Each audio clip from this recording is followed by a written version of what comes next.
TV Câmara, Campinas. Olá, boa tarde. Você que acompanha a TV Câmara Campinas, a partir de agora, direto do plenarinho da Câmara Municipal, você vai acompanhar a reunião da Comissão Especial de Estudos sobre a População em Situação de Rua.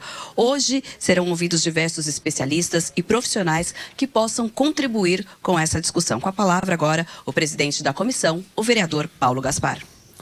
Obrigado, boa tarde a todos presentes, todos que nos assistem. Nossa 8ª reunião hoje da Comissão da População em Situação de Rua. Eu tenho a honra de receber presidente, né? Presidente Lúcia Isdóia, nome difícil, do Instituto Padre Haroldo, e todo o time aqui, que eu vou ler as fichinhas, porque de cabeça eu não vou guardar. A Sheridan Luiza, que é assistente social. A Maria Lúcia Costa, que também é assistente social. Michael Gorin, psicólogo. A Lúcia Decô, que eu já falei, Lúcia Decô Isdóia é presidente. O Rogério Bolso está aqui, vai falar depois, é o psicólogo, mestre em ciência e especialista em dependência química. Está faltando mais fichinha, né? Do pessoal do Padre Haroldo. A Desirê Loski, que é enfermeira. A Vanessa Gaspar, que é psicóloga. A Yara Nascimento Pereira, que é assistente social. Nós vamos fazer 2 rodadas aqui, porque serão aproximadamente 8, 9 pessoas que estarão fazendo uma exposição de aproximadamente cada 10 minutos. E aí depois no final a gente vai abrir para o debate, para a rodada de perguntas. Quero agradecer a Leila, que é assistente do vereador Cecílio Santos, que é o nosso relator da comissão. Ele está chegando de viagem lá de São Paulo e vai adentrar ao recinto em alguns minutos aí. Essa 8ª reunião, ela é muito, assim, não tenho palavras para agradecer a presença da Lúcia, toda a equipe aqui, o Rogério. Eu tenho acompanhado o trabalho deles de longa data, e a maioria da população de Campinas acompanha já o trabalho histórico, né, da instituição, do Padre Haroldo. Infelizmente, o seu fundador não está aqui conosco, mas o legado está aí. É inevitável que a gente não veja a importância do trabalho do Instituto Padre Haroldo hoje em Campinas. É referência quando a gente fala em tratamento de drogas e álcool. O Padre Haroldo é referência, não só em Campinas como em todo o Brasil.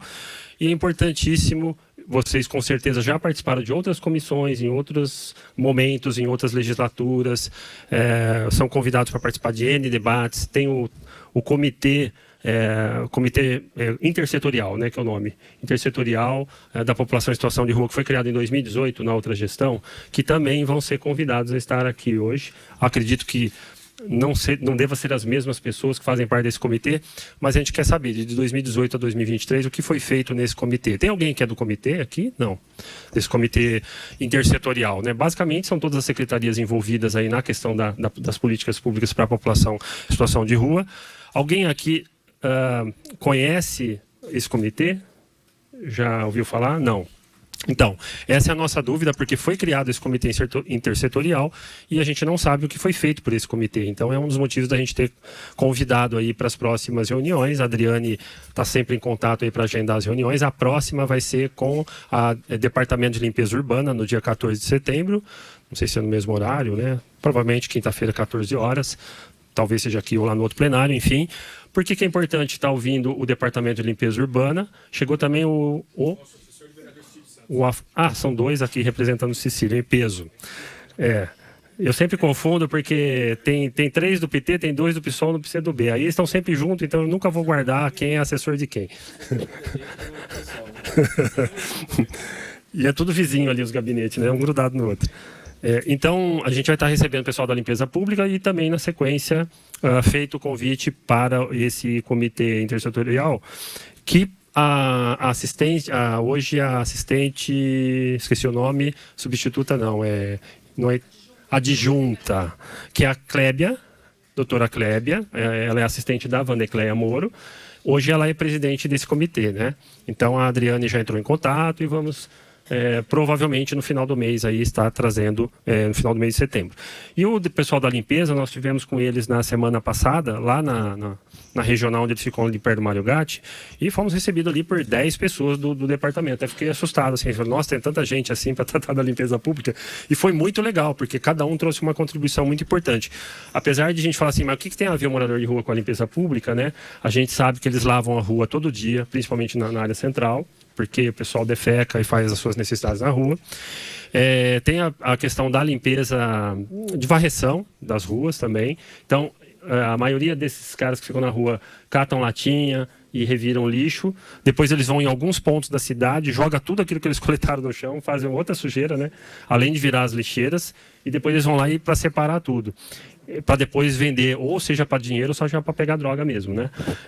E aí o pessoal convive com esse dia a dia dessa turma aí. Sabe para quem que eles vendem, aonde que eles vendem, o que eles vendem. Tem gente que recebe em dinheiro, tem gente que recebe em pedra mesmo de crack, como pagamento pelas latinhas. Então tem todo um mercado paralelo aí que a gente não tem conhecimento, e esse pessoal da limpeza urbana convive com isso.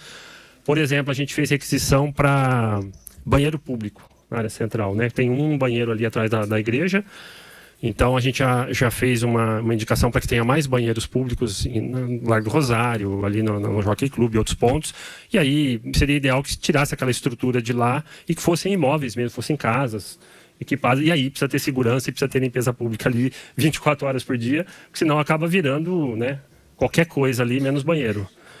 E aí eles contam inúmeros casos de coisas que acontecem ali, principalmente à noite, que a gente não sabe, e que envolve. Então, assim, vai ser muito importante o debate com eles, o debate depois com o comitê gestor. Quem não sabe ainda, pretendemos fazer a última reunião da comissão no próprio Casa da Cidadania, ali na Avenida Industrial, com os moradores de rua, e aí, de repente, a gente vai reunir lá 200, 300, 400, quantos a gente conseguir, porque trazer eles aqui é difícil, né? Por vários motivos, até por eles mesmos quererem vir aqui. E segundo, que lá é o espaço deles, então vai ser bem emblemática essa última reunião aí. Bom, falei demais, agora eu passo para a Lúcia, e vai ser muito importante, então, porque vocês, eu acho que é o epicentro do problema, que é o que lida diretamente com o envolvido, né? Com o usuário, e vocês, a importância da recuperação dessas pessoas, ou seja, pode ter assistência, pode ter a saúde, segurança, pode ter N secretarias envolvidas, mas é vocês que estão ali para tentar tirar essa pessoa da situação. Então, tiramos todos o chapéu para vocês, e já passo, então, Lúcia, para você coordenar aí a sequência dos trabalhos. Obrigado.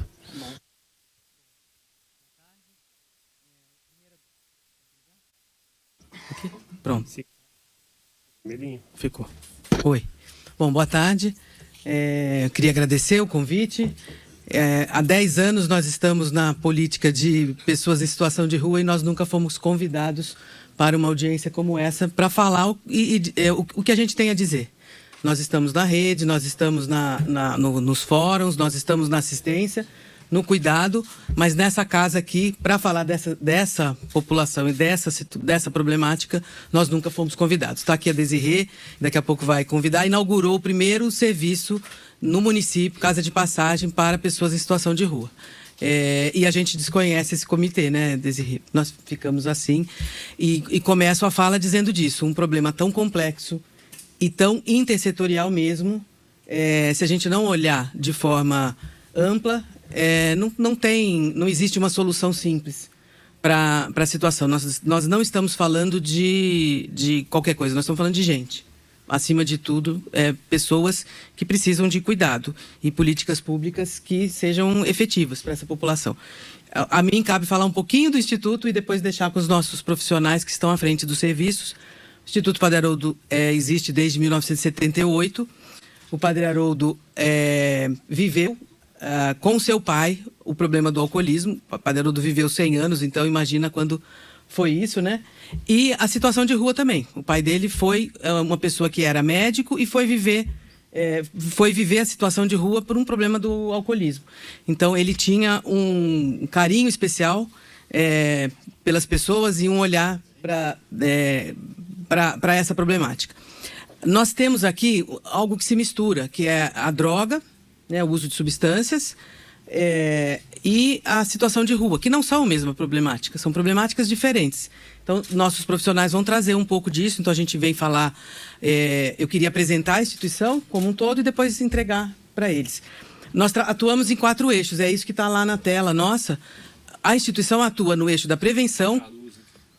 O eixo da prevenção é um trabalho da assistência social, ele está vinculado à proteção básica da assistência social com crianças, adolescentes e seus familiares.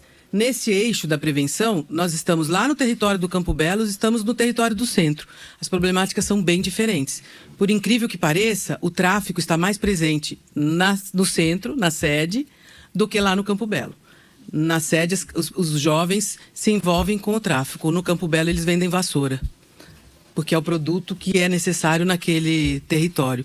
E isso é algo curioso que a gente tem que olhar para isso. Então, as coisas não são iguais.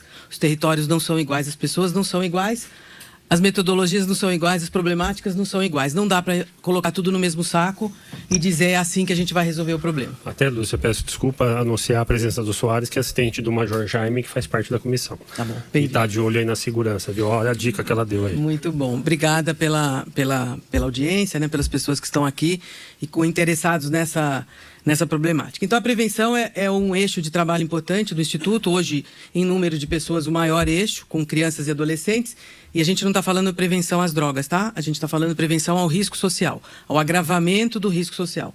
Trabalhar as relações, trabalhar as crianças, o seu convívio, no território, entre as pessoas, entre os pares. Isso é prevenção a problemas futuros. O segundo eixo de trabalho que eu queria dar o destaque é o mais tradicional, mais antigo, com o que o padre trouxe a metodologia da comunidade terapêutica, hoje também das repúblicas terapêuticas. Temos representantes aqui dos 3, da comunidade terapêutica masculina, da feminina e das repúblicas. É um eixo de cuidado na área de álcool e drogas, mas quando a gente fala álcool e drogas e vulnerabilidade social, isso amplia esse cuidado, né? Não é só apenas a questão do uso de substâncias. O terceiro eixo é o acolhimento residencial. Nós temos 4 moradias, a Casa de Passagem, que está aqui representando, e temos a Casa das Gestantes, Puérperas e Bebês, que também a Vanessa vai aqui falar. A Casa de Passagem foi pioneira nessa política e é pioneira no Brasil, né? Em algumas... nós fomos visitados para ver o trabalho que é feito, completou 10 anos esse ano.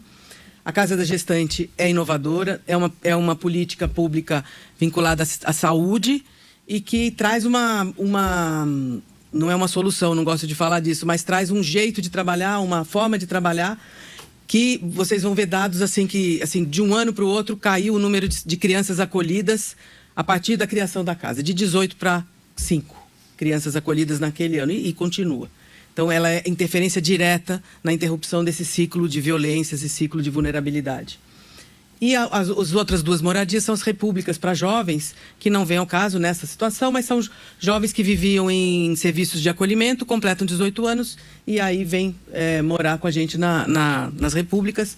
O objetivo é autonomia, trabalho, educação. O 4º eixo de trabalho, também está aqui a representante, a Maria Lúcia, que agregou muito valor a todo o nosso trabalho, que é o eixo do trabalho e renda. Uma pessoa, para a superação da vulnerabilidade, ela precisa de 2 coisas muito importantes, moradia e renda. Senão é muito difícil a superação. Tem outras coisas também que... Então, agora eu deixo para os nossos profissionais, agradecer os nossos profissionais que estão aqui, agradecer a todas as pessoas que estão aqui nos assistindo, presencial e também na TV. Telecomunicação. Obrigado. Muito bom, obrigado. Pode ser, Gorim? Se quiser desligar.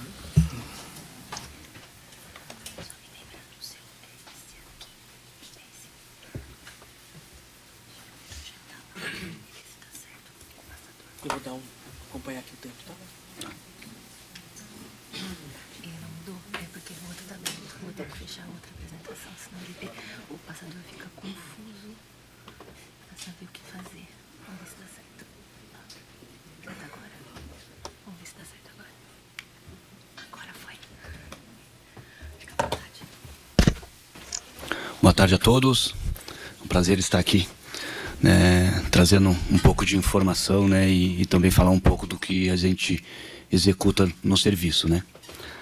Me chamo Michael, sou psicólogo, sou coordenador técnico dos programas de recuperação masculino do Instituto Padre Haroldo. vamos falar um pouquinho, né, do perfil, né, dos nossos atendidos, né, na comunidade terapêutica masculina. Então são pessoas maiores de 18 anos, né, homens que sofrem pelo uso abusivo, né, de álcool e outras drogas, né, pessoas também em situação de rua, e sem comorbidades, né, clínicas psiquiátricas graves. Né, esse é o perfil, né, do público que a gente atende, que passaram, né, ou não, né, pela rede. E que desejam, né, esse modelo de tratamento de forma voluntária. Lembrando que a comunidade terapêutica, né, ela é um ambiente de tratamento, né, que a pessoa deseja fazer o tratamento, não é involuntária ou compulsória. Então a pessoa deseja, né, fazer esse modelo de tratamento. O tratamento, né, o objetivo nosso é ofertar um tratamento, né, de qualidade para o transtorno de uso de substâncias, desenvolvimento da autonomia, do protagonismo dessa pessoa, cuidar dessa pessoa de forma integral, né, favorecer também e estimular, né, os vínculos familiares, sociais, comunitários, visando, né, o resgate e o exercício pleno da cidadania. O foco, desde a entrada no tratamento, é a reinserção social, voltar essa pessoa a ser produtiva, né, perante a sociedade de novo, também promover cultura, educação, lazer, esporte e saúde. Algumas premissas, né? Igualdade na prestação do serviço de acolhimento, né? Sem privilégio, discriminação, né? Ou preconceito de qualquer espécie. E ofertar também um ambiente protegido, né? Livre de álcool e outras drogas, violência e também tecnicamente e eticamente orientados. A nossa metodologia, né? É um acolhimento residencial voluntário transitório. Então essa pessoa ela passa por nós. A convivência, né, entre os pares como um reforçador aí, né, e um instrumento terapêutico, que é uma das premissas também da comunidade terapêutica, né, a interação entre eles, né, um programa estruturado, né, dividido por fases, acolhimento, adesão, reinserção social, o foco também, né, na singularidade de cada um. Então o projeto, né, o plano de atendimento singular, mesmo a gente estando num ambiente coletivo, comunitário, né, cada um tem as suas especificidades, né, e suas questões a ser resolvidas. Então a gente também olha para essa individualidade, respeitando também essa individualidade dessa pessoa que está conosco. E também, né, a gente desenvolve outros programas, né, que é de trabalho e renda, que a Maria Lúcia eu acho que vai falar um pouquinho mais sobre, que a gente também promove, né, busca de trabalho, de capacitação dessas pessoas que estão com a gente. Atendimento psicológico, individual em grupo, grupos terapêuticos, atendimento social também individual em grupo, grupos de prevenção à recaída, grupo de 12 passos, temáticos, né? A gente também tem reuniões de equipe, capacitação dessa equipe continuamente, que isso é importante para a gente ter uma qualidade também do nosso serviço, né? Capacitação dessa equipe. Os desafios nossos, né, do nosso trabalho, né? Baixa escolaridade, a reinserção ou a inserção no mercado de trabalho, né, a reconstrução desses vínculos familiares que muitas vezes estão inexistentes, rompidos, né, e a gente precisa olhar para isso, né, e é um desafio, aproximar a família também do tratamento, né, para que ela entenda e seja um apoio e um suporte para essa pessoa, né, não é somente deixá-la lá, né, e pegar depois, por exemplo, de 6 meses, mas ela ser participativa desse processo. Isso é um desafio bastante para nós, né, o estigma sempre está presente, né? Um abandono precoce, questões clínicas, né, que muitas vezes elas vão estar surgindo ao longo do processo e é um desafio para a gente, né? E relacionamento também, né, interpessoal deles, né, por questão de normas, regras, convivência, né? Por muito deles também não ter essa habilidade, né? Um impacto no nosso serviço, né?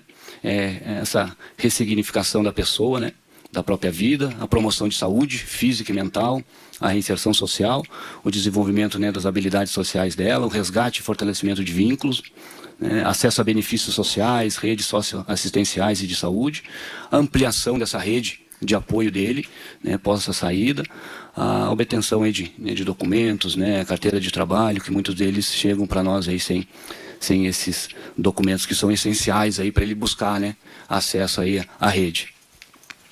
Seria isso. Acho que deu os 10 minutos, né? Obrigado aí.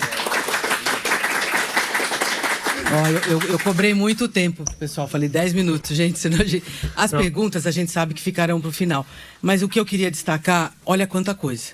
Não é um trabalho simples. Não é um trabalho que a gente faz assim e resolve um problema tão complexo. A gente está falando de uma pessoa que precisa de muito profissionalismo, muita assistência e gente que estuda. Tá ligado? Não tá? Acho que tá ligado.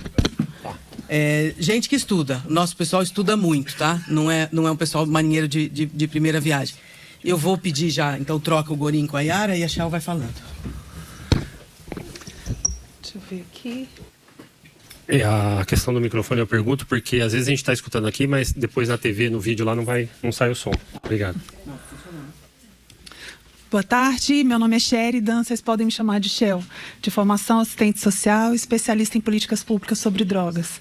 Aqui eu vou apresentar para vocês o nosso programa de recuperação feminino lá do Instituto Padaroldo, a Casa de Guadalupe. Desculpa, eu esqueci de anunciar uma pessoa aqui. É o Francisco Carlos, que é assessor parlamentar do deputado Carlos Sampaio. Obrigado, viu? Desculpa, Xavier, sem problemas. Sigamos então. Obrigada, vereador.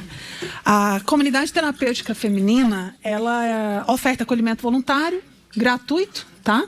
Para mulheres que sofrem com transtornos decorrentes do uso ou abuso de substâncias psicoativas, num ambiente protegido de forma ética, técnica e bem orientado. Temos legislações vigentes, nós somos regulamentados por todas elas.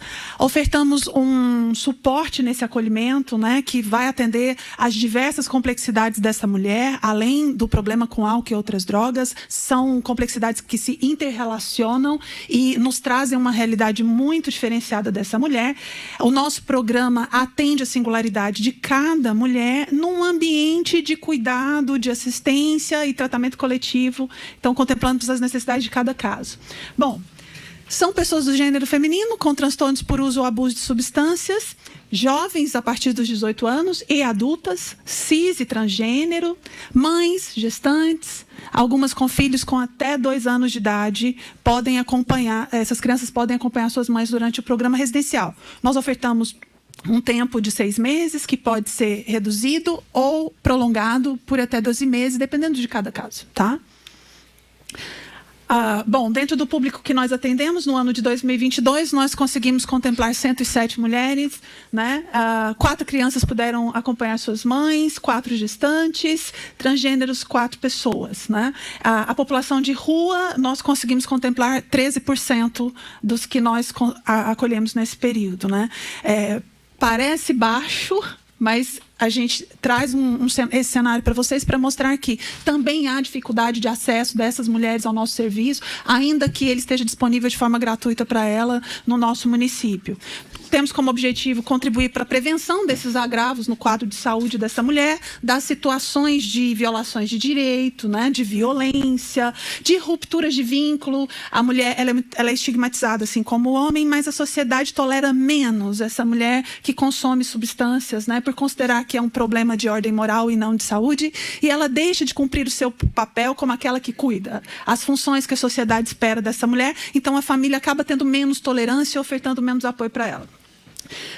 Nosso objetivo também é viabilizar recursos e garantia de direitos sociais, fortalecer esses vínculos, resgatar vínculos. Temos histórias de mulheres que vieram de cenas abertas de uso de 20 anos sem contato com a família.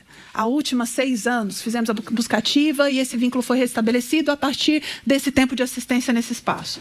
Possibilitar a construção de projetos de vida, oportunidades focadas na reinserção social, promover cultura, lazer, esporte. Saúde é um serviço que oferta a promoção do cuidado em saúde. Essa mulher acessa os serviços de saúde que ela precisa para os diversos cuidados nessa área também. Educação, curso de qualificação e requalificação profissional, com o objetivo de fornecer inclusão produtiva para essa mulher, né, autonomia econômica e acesso ao mercado de trabalho.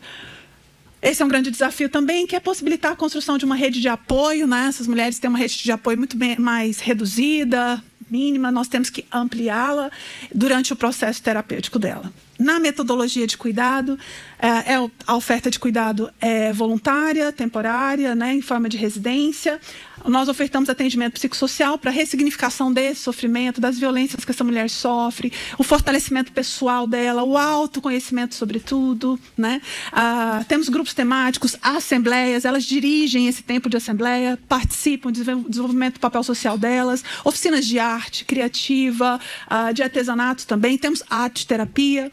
a convivência entre os pares, né? O quanto a companheira ali e os próprios membros da equipe contribuem para esse processo de ressignificação da vida e ampliação de recursos, trabalho em renda, no âmbito social, o acesso à garantia de direitos, documentação, benefícios, retorno à convivência dos filhos, né? Busca ativa dessas famílias, formar e fortalecer essa rede de apoio, ampliar o repertório dessas mulheres. Oferecemos yoga, atividade física, ateliê de costura, enfim. Dentro dos nossos desafios, temos aí a realidade das mulheres, né? Em sua maioria, sofrem violências de diversas formas, às vezes transgeracionais, traumas. Temos poucas políticas públicas que contemplam a integralidade dessa mulher. O que essa mulher precisa, principalmente, por exemplo, no seu período gestacional, a Vanessa vai falar um pouco mais disso, como poder possibilitar um pré-natal que atenda essa realidade também, que é o transtorno por uso de substâncias, para que essa criança não seja prejudicada ou esse vínculo seja rompido entre mãe e filhos, por exemplo. Então, esse é um grande desafio que temos. A inserção dessa mulher no mercado de trabalho, em função da baixa escolaridade, pouca rede de apoio, com quem que deixa essa criança, né? Os vínculos familiares também é um grande desafio para nós. A participação dessa família no processo é um grande desafio. E a quebra dos relacionamentos abusivos. Nós temos aí as mães também, tá? Com crianças. Geralmente são mães sozinhas. Algumas têm seus parceiros, mas a maioria são mães sozinhas. Precisamos de políticas públicas de moradia, viu, deputado? Principalmente. Precisamos garantir moradia para essas mulheres. Há uma dificuldade de inserção e permanência no mercado de trabalho para as mães, sem essa rede de apoio, né? São mães provedoras. Políticas públicas que atendam essas crianças, mães, filhos dessas mães que precisam desse cuidado nesse tempo também, para que ela tenha condição de ser cuidada. Também a população de rua e as pessoas trans, né? As mulheres e homens trans. No nosso caso, nós acolhemos as mulheres trans. Cuidados relacionados ao processo de transição dessas pessoas, a hormonioterapia, a adaptação ao novo corpo também é um desafio. Essa mudança de gênero na certidão de nascimento, nome social, acesso ao sistema de garantia de direitos, também a ruptura com os preconceitos e estigmas, né? A dificuldade que essa pessoa tem de conseguir trabalho e também de deixar esse fator de risco que é a prostituição. Algumas dessas pessoas, o que tem de experiência de trabalho como profissional de sexo, como ofertar uma nova possibilidade para essa pessoa. Encerramos aqui, temos muitos desafios, mas a ideia é poder trazer esse cenário, mostrar essas dificuldades e trazer a garantia e acesso da população de rua a esse serviço ofertado de forma gratuita para elas, né? Muito obrigada.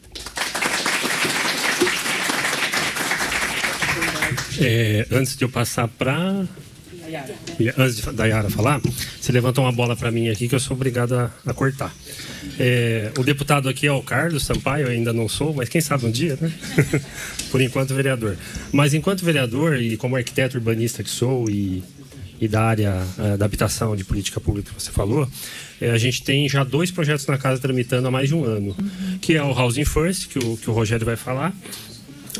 Inclusive tem o pessoal aí da República que acho que vocês trabalharam juntos nisso, que vamos falar também, e que é o Housing First, que é oferecer moradia para o pessoal que está na rua e quer sair, né? E o segundo, que é a locação social, para impedir que tenha novos moradores de rua por falta de habitação, né? Então muita gente vai para a rua porque perdeu o emprego, perdeu a casa, perdeu tudo. Então está tramitando. Ao mesmo tempo, o governo federal está lançando agora o Minha Casa Retrofit, que além do Minha Casa Minha Vida, que a gente já conhece, que é o financiamento para unidades habitacionais, o Minha Casa Retrofit é para você reformar os tais vazios urbanos, que a gente chama, são prédios vazios ou abandonados nas áreas centrais das grandes cidades, e que você reforma e faz convênios e coloca essas pessoas que estão precisando de habitação ali através do subsídio de um aluguel. Então a prefeitura vai ter moradias no nome dela, da Coab ou de algum conveniado, e aí essas pessoas serão colocadas ali por um determinado tempo que elas precisem, né, para fazer esse trabalho conjunto com vocês. Aí vocês vão ter que trabalhar, aí a regulamentação dessa tal lei, para ela funcionar, vai depender basicamente desse dia a dia com vocês. Então esse convênio que a prefeitura vai fazer com vocês, que vai fazer com a Coab, que vai fazer com a assistência, que vai fazer com a saúde, que vai fazer com tudo, para monitorar essas famílias ou essa pessoa que vai estar morando nesse local por NX tempo lá, até que ela tenha sua independência. Então tá rolando, o governo do estado também está com essa pegada. Então nós temos governo federal, governo estadual, porém Campinas ainda dorme em berços esplêndidos, mas vai sair, tá? Obrigada. Só Desirê, acho que você já licença da mesa para trocar com a Desirê. Paulo, a gente vai oferecer ao público, vai encher logo rapidinho esses espaços, porque moradia é um problema crucial. Não existe superação. Como é que você sabe? Tá ligado, não tá? Você fala longe. Tá bom. Tá ligado. Não tem como superar a situação de rua, a situação de vulnerabilidade social em moradia precária. Então, a moradia é um problema central e eu sei que você é preocupado com essa situação. Então, a gente está aqui nesta casa para reforçar que isso é, de fato, uma política muito importante para a superação dessa problemática. Então, agora é com... Ainda ela não. Só uma parte. A Coab foi convidada em 2 reuniões que nós fizemos aqui, dentro dessa comissão. Já tivemos a presença do secretário de Planejamento, junto com a Coab não veio. E aí, essa semana na tribuna, eu fui lá e bati no presidente da Coab. E parece que agora a coisa está começando a andar lá, que a gente sabe. Então, vai acontecer. E eu quero agradecer a presença do Eduardo, do Consegue Cambuí. Não sei se mais alguém chegou depois do último anúncio. Yara, obrigado. Boa tarde a todos. Me chamo Yara. Estou atualmente como coordenadora das Repúblicas Feminina e Masculina do Instituto Padre Haroldo, Repúblicas Terapêuticas. Gostaria, em primeiro lugar, de agradecer a presença de todos, em especial da equipe da República que está aqui comigo, né? Estão aqui comigo hoje. E estamos aqui hoje para apresentar um pouquinho sobre as Repúblicas Terapêuticas do Instituto Padre Haroldo. Em primeiro lugar, falar um pouquinho, né, quais são os nossos objetivos. Buscamos, aí, em primeiro lugar, a autonomia das pessoas que passaram pela comunidade terapêutica, vinculadas ao programa Recomeço, do Estado de São Paulo. Por isso, a gente acabou optando, né, por essa forma de trabalho, primeiro as CTs, logo em seguida as Repúblicas Feminina e Masculina, justamente porque nós recebemos pessoas que passaram pelo tratamento em comunidade terapêutica. Que são pessoas, né, que a gente vai falar um pouquinho daqui a pouco, que estavam, né, em situação de risco pessoal ou social, em situação de rua ou mesmo em situação de risco, né, junto aos seus familiares e rede de apoio. Então, nossos objetivos é a autonomia, trabalhar a autonomia, o autossustento, a inserção ou reinserção no mercado de trabalho, o acesso à moradia, que hoje é o nosso maior desafio, restabelecimento de vínculos comunitários, familiares e ou sociais. E é muito importante, né, a gente trazer essas questões relacionadas aos vínculos comunitários, porque nós atendemos muitas pessoas que estão realmente com vínculos rompidos com as famílias, né, e aí a gente acaba criando aí uma nova forma de viver dessas pessoas. E o acesso à rede de políticas públicas. O tempo de permanência no serviço de república, né, de 6 meses, podendo ser prorrogado por mais 3, desde que haja discussão, né, da equipe junto a esse morador ou moradora. Já falei um pouquinho, né, nossa forma de receber essas pessoas. É importante dizer também, né, que essa pessoa que virá residir com a gente durante 6 meses precisa estar com quadro clínico estabilizado e quadro psiquiátrico não agudo. E essa não é uma questão presente para a gente, porque justamente essas pessoas já chegam sem esse quadro na CT.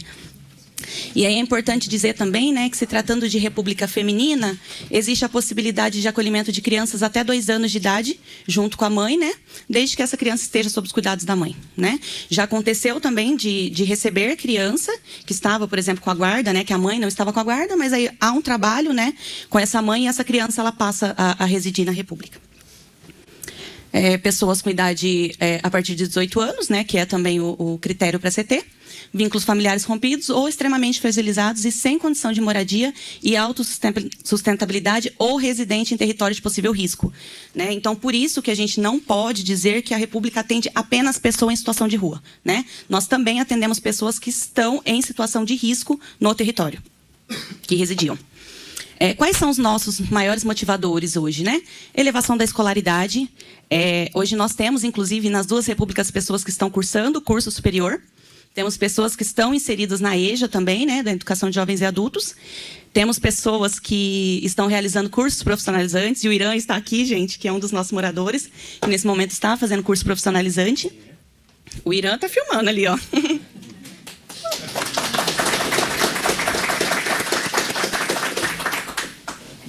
Acompanhamento social, né? Nós temos na equipe, é importante falar um pouquinho sobre isso. Nossa equipe é composta por assistente social, psicólogo, educadores sociais, coordenação técnica e mentoria do trabalho, né? Que é um novo cargo que a gente tem aí, que é uma pessoa que trabalha voltado mesmo para a questão da empregabilidade das pessoas que são atendidas. Habilidades socioemocionais e a mentoria do trabalho que eu falei, tudo isso visando a autonomia dessa pessoa.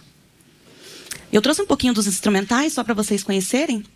que trata-se do quê, né? O projeto de vida, que é o que a gente constrói com essa pessoa, que geralmente já vem da comunidade terapêutica, planilha financeira, né, que a gente recebe pessoas que vêm muito desestruturadas no sentido econômico mesmo, roda da vida, que a gente, né, começou a trabalhar há mais ou menos 6 meses, que tem dado muito certo junto a essas pessoas.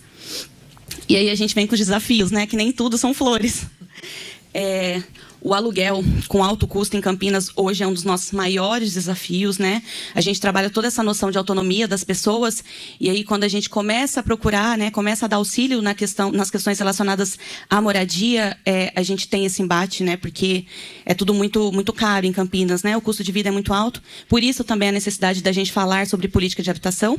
Afinal de contas, né, o Serviços de República ele transversaliza todas as políticas possíveis, né? Porque a gente não trabalha só com transtorno por uso de substância. A gente trabalha todas as demandas, né, sociais dessas pessoas. E aí, para a gente conseguir, de fato, interromper, né, ter interrupção dos riscos dessas pessoas, a gente precisa trabalhar todas as políticas. A partir da inserção no mercado de trabalho, deixam de cuidar do processo de recuperação, e esse é um risco, né? Esse é um desafio muito grande que a gente tem nas repúblicas. Escolaridade para inserção no mercado de trabalho, né? Que se tratam principalmente das pessoas aí que são inseridas na EJA. Desafios em sustentar um novo modo de viver, que a gente sabe, né, que esse é um desafio quando a gente trabalha com transtornos por uso de substância.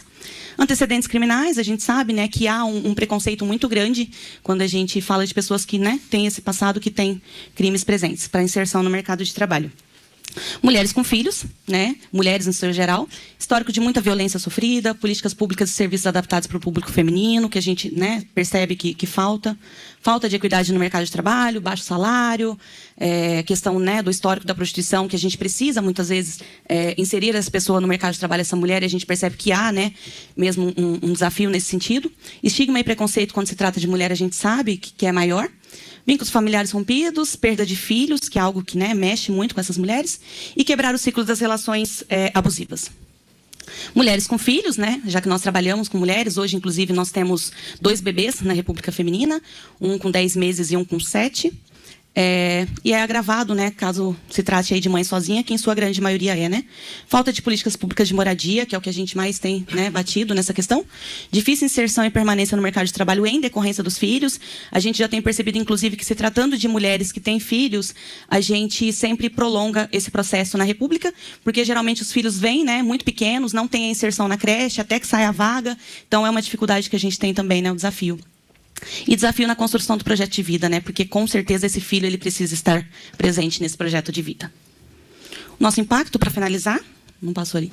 Promover a autonomia e a capacidade de autossustentabilidade, inclusão de pessoas com problemas relacionados ao uso de drogas e seus familiares na rede de garantias de direito e proteção social, proporcionando a superação da exclusão social, melhoria da qualidade de vida e acesso a novas oportunidades. E diminuição, querendo ou não, da população em situação de rua, né? Que esse é um dos principais impactos do nosso trabalho. Obrigada.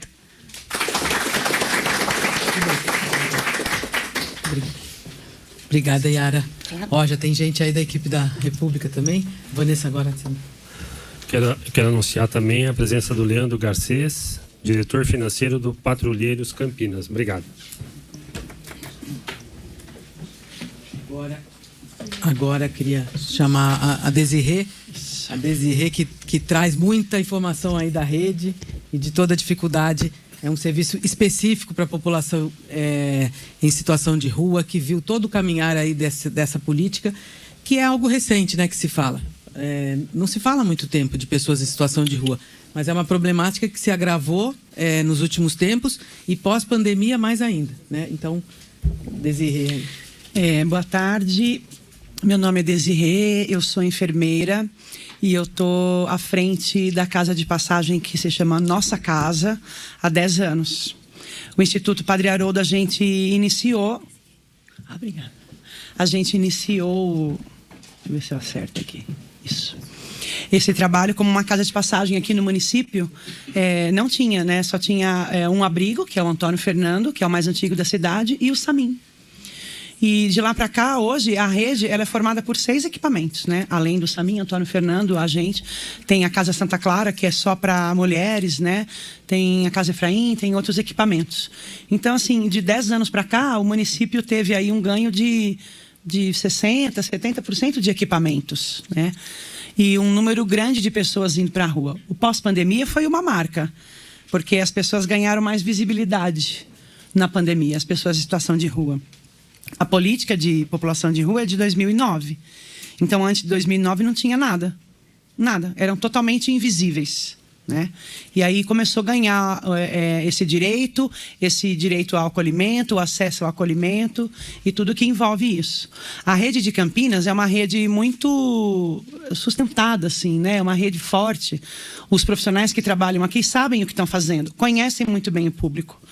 E a gente tem o público, na verdade, são pessoas de 18 a 59 anos, fazem da rua a sua moradia. E muitas pessoas da população têm um preconceito muito grande. Esse é o mais difícil de ser quebrado, né? O preconceito, ele vem de todos os lados. Eu entendo o lado dos comerciantes também, porque não deve ser fácil você abrir a sua porta do seu comércio cheirando xixi. Então, por isso os banheiros são importantes, né? Porque as pessoas não querem ficar circulando no meio da sujeira, né? E tem também muitas pessoas que acham que vai ter solução para as pessoas em situação de rua. Não vai. Não vai. É um problema, gente, quantos anos que existem, desde a humanidade tem as pessoas que estão à margem e estarão. E tem pessoas que querem ficar na rua. Não adianta a gente entrar com liminar, internação compulsória, algumas pessoas defendem isso, né? Com a desculpa de que, não, nós vamos cuidar dessas pessoas compulsoriamente. Não existe isso. Não tenham essa ilusão de que vai baixar uma portaria de um juiz, de alguém, vai lá e pegar essas pessoas e isolá-las. Não funciona. A gente não precisa construir mais muros. Agora, não adianta a gente também achar que é lindo as pessoas irem lá no Natal, né? Dar presente para as crianças. Não é isso. É o dia a dia. As pessoas, elas precisam ser acolhidas em toda a sua dor, em toda a sua necessidade, né? O que a gente faz lá na casa é o que a República faz, é o que o tratamento faz. A gente tem todo esse público que vem de violência sexual, que vem de violência de gênero, do tráfico, vem de tudo isso. Agora, é claro que isso também é resultado de uma sociedade que a gente tem, que é um capitalismo selvagem, né? E coloca essas pessoas à margem. E principalmente a questão da educação.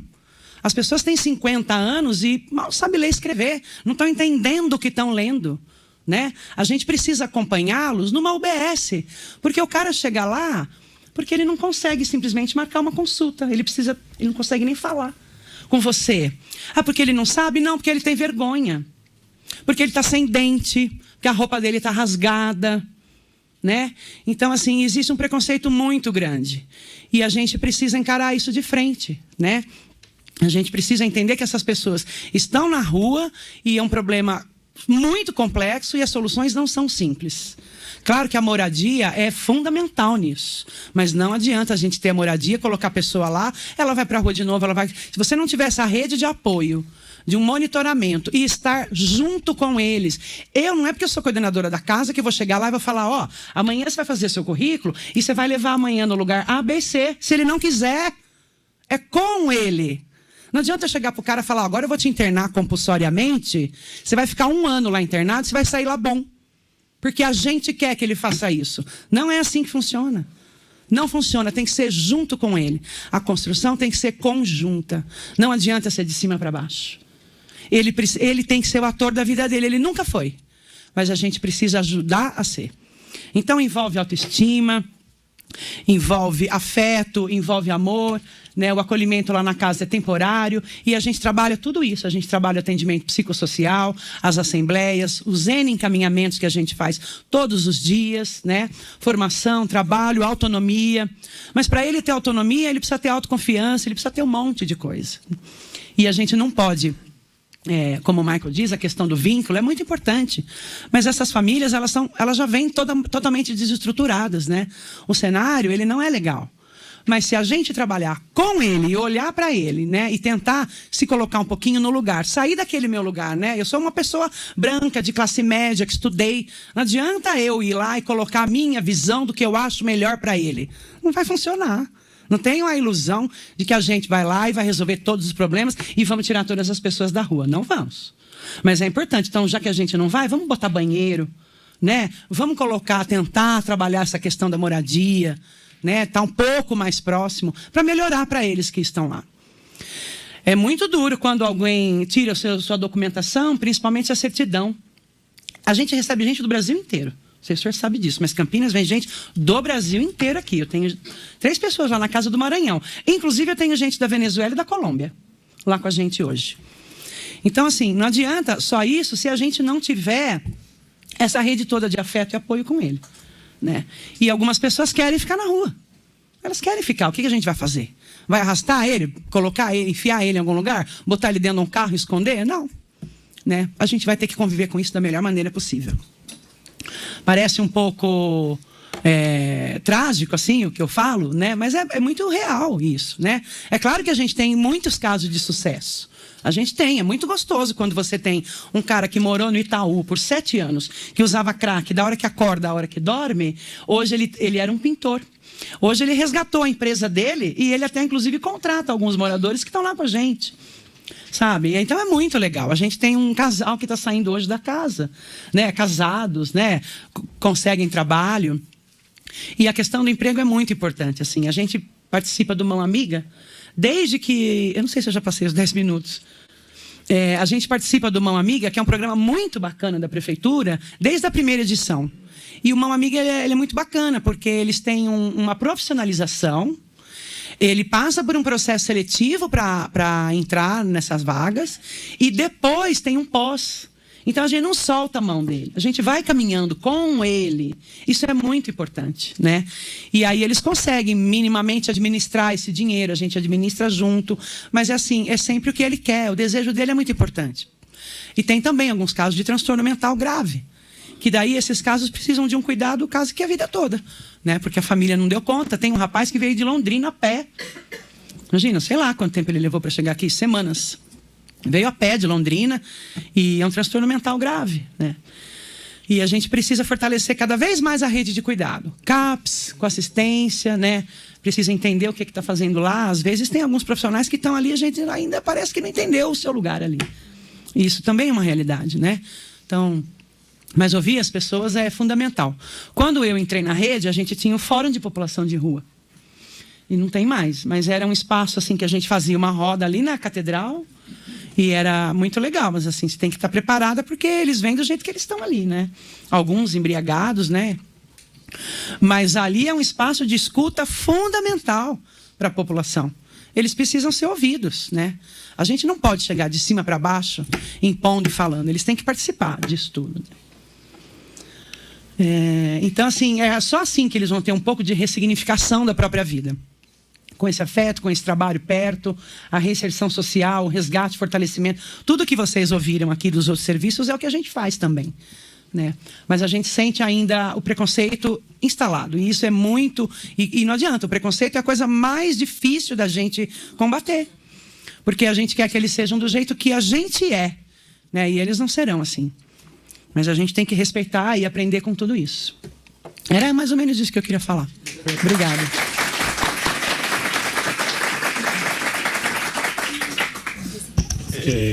Só dando uma palhinha no que você falou, eu conheço um caso muito recente, uma senhora que ajuda, às vezes ela encasqueta lá, ela conhece todos os moradores de rua, pega um para ajudar. E ela descobriu que um senhor que estava morando na rua, sabe lá quantos anos ele já estava, irreconhecível a pessoa, ela descobriu que esse cara tinha profissão, família, tinha uma aposentadoria lá de R$4.000, R$5.000, o cara que já foi empresário, tudo e tal, estava lá. Ajudou, tirou o cara da rua, arrumou um lar do vovô, sei lá das quantas. Ele ficou lá tudo bonitinho, banho tomado, cabeleireiro, roupinha, tudo novo.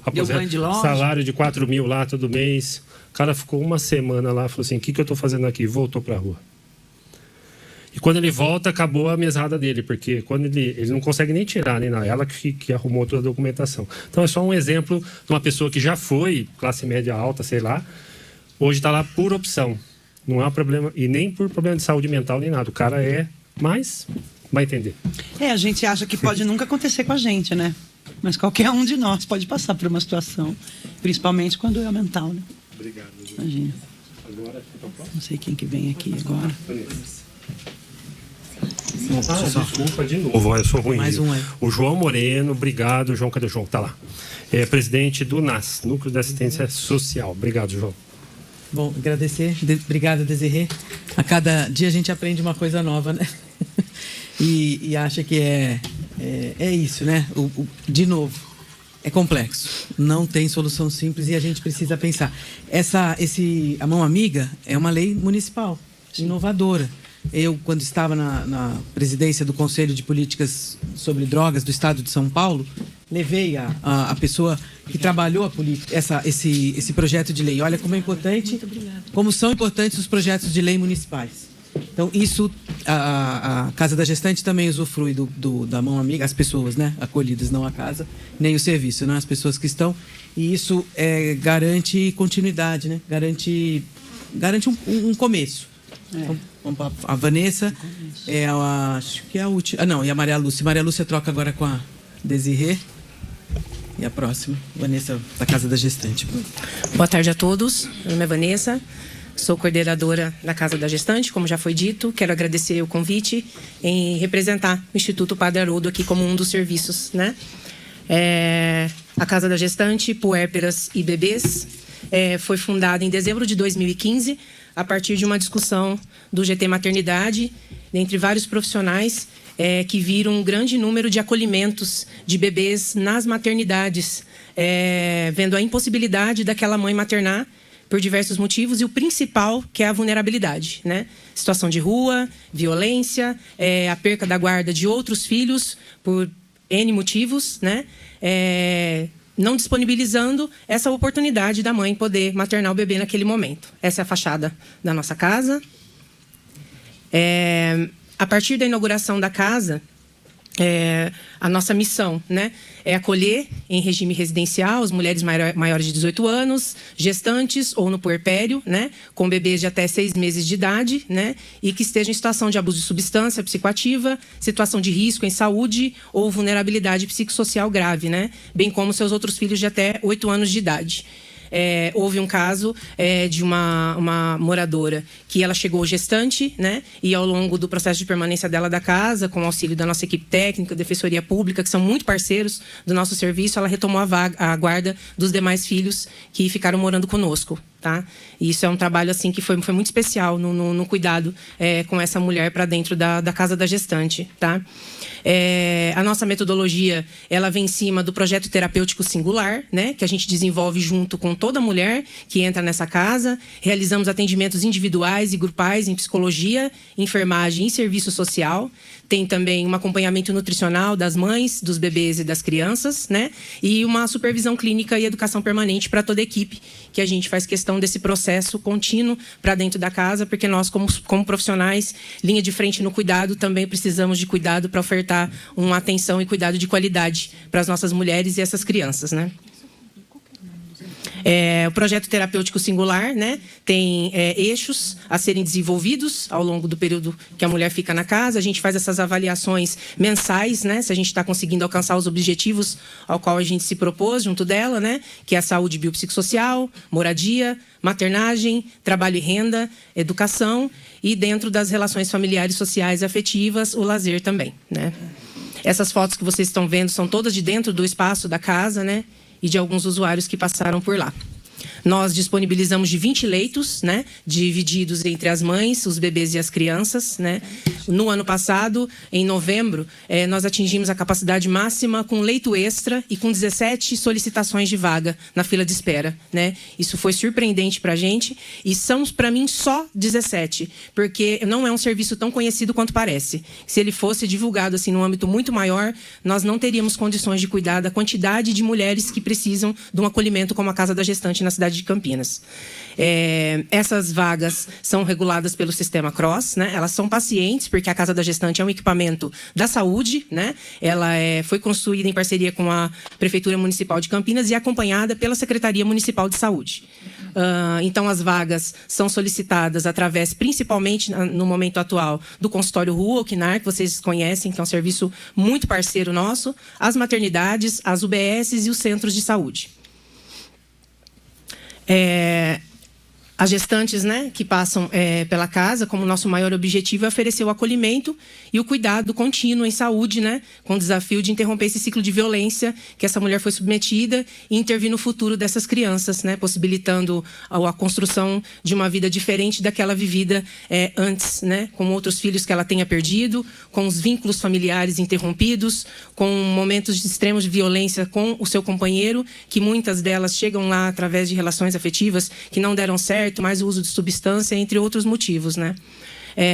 O número de vaga, como eu já disse, são 20, e até o ano passado a nossa média de atendimento foram de 302 usuários, somando o público adulto mais infantil, que na sua maioria o infantil são dos bebês recém-nascidos. A Casa da Gestante, ela vem se debruçando na criação de estratégias práticas, né, de cuidado, que visam não só a garantia do direito de acesso ao cuidado integral à saúde das mulheres e crianças, como também construir e ampliar as discussões sobre a questão do cuidado com as mulheres usuárias de substância psicoativa e seus filhos. A maioria das mulheres atendidas até hoje na casa fazem uso de substância, né?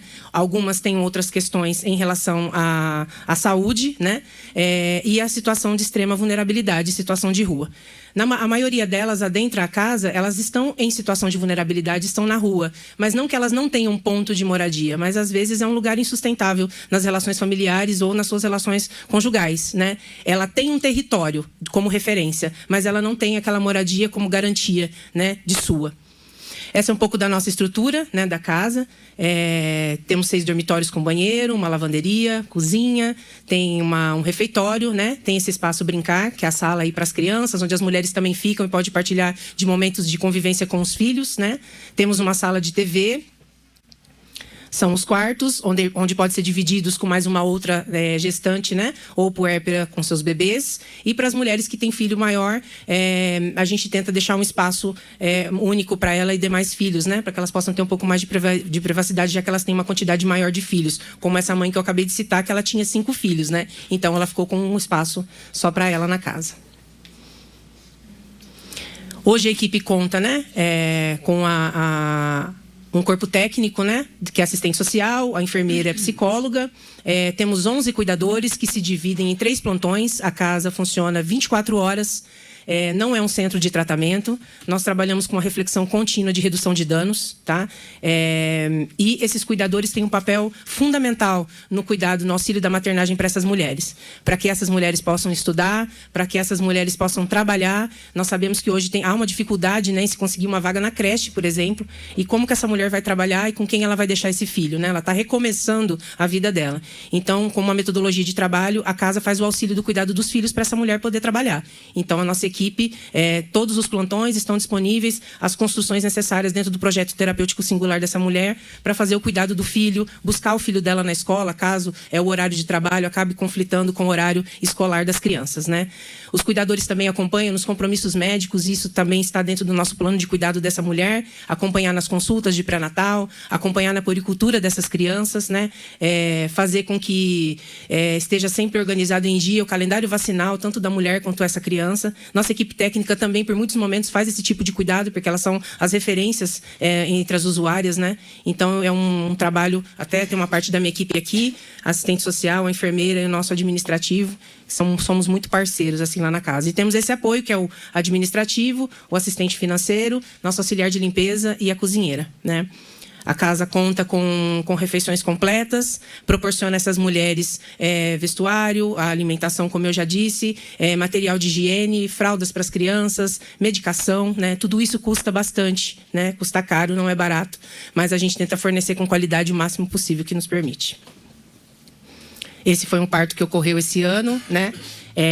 Não quero deixar de citar a importância da nossa equipe no acompanhamento e no cuidado com a mulher, não só da saúde, mas eu acho que o afetivo, que é o acolher, que é o proporcionar o abraço, o cuidado, né, para essa mulher que muitas vezes não tem um companheiro ou um membro familiar num momento como esse, que já aconteceram muitas vezes dentro da Casa da Gestante.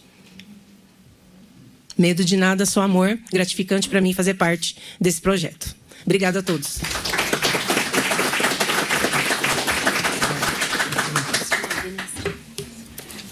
Às vezes, vocês podem estar se perguntando por que é tanto serviço diferente se as realidades são as mesmas. As pessoas não são as mesmas, a metodologia é diferente, as intervenções são diferentes. Então, lá na comunidade terapêutica, as mulheres vão e é voluntariamente. Aqui, as mulheres... Todos os serviços são voluntários, tá?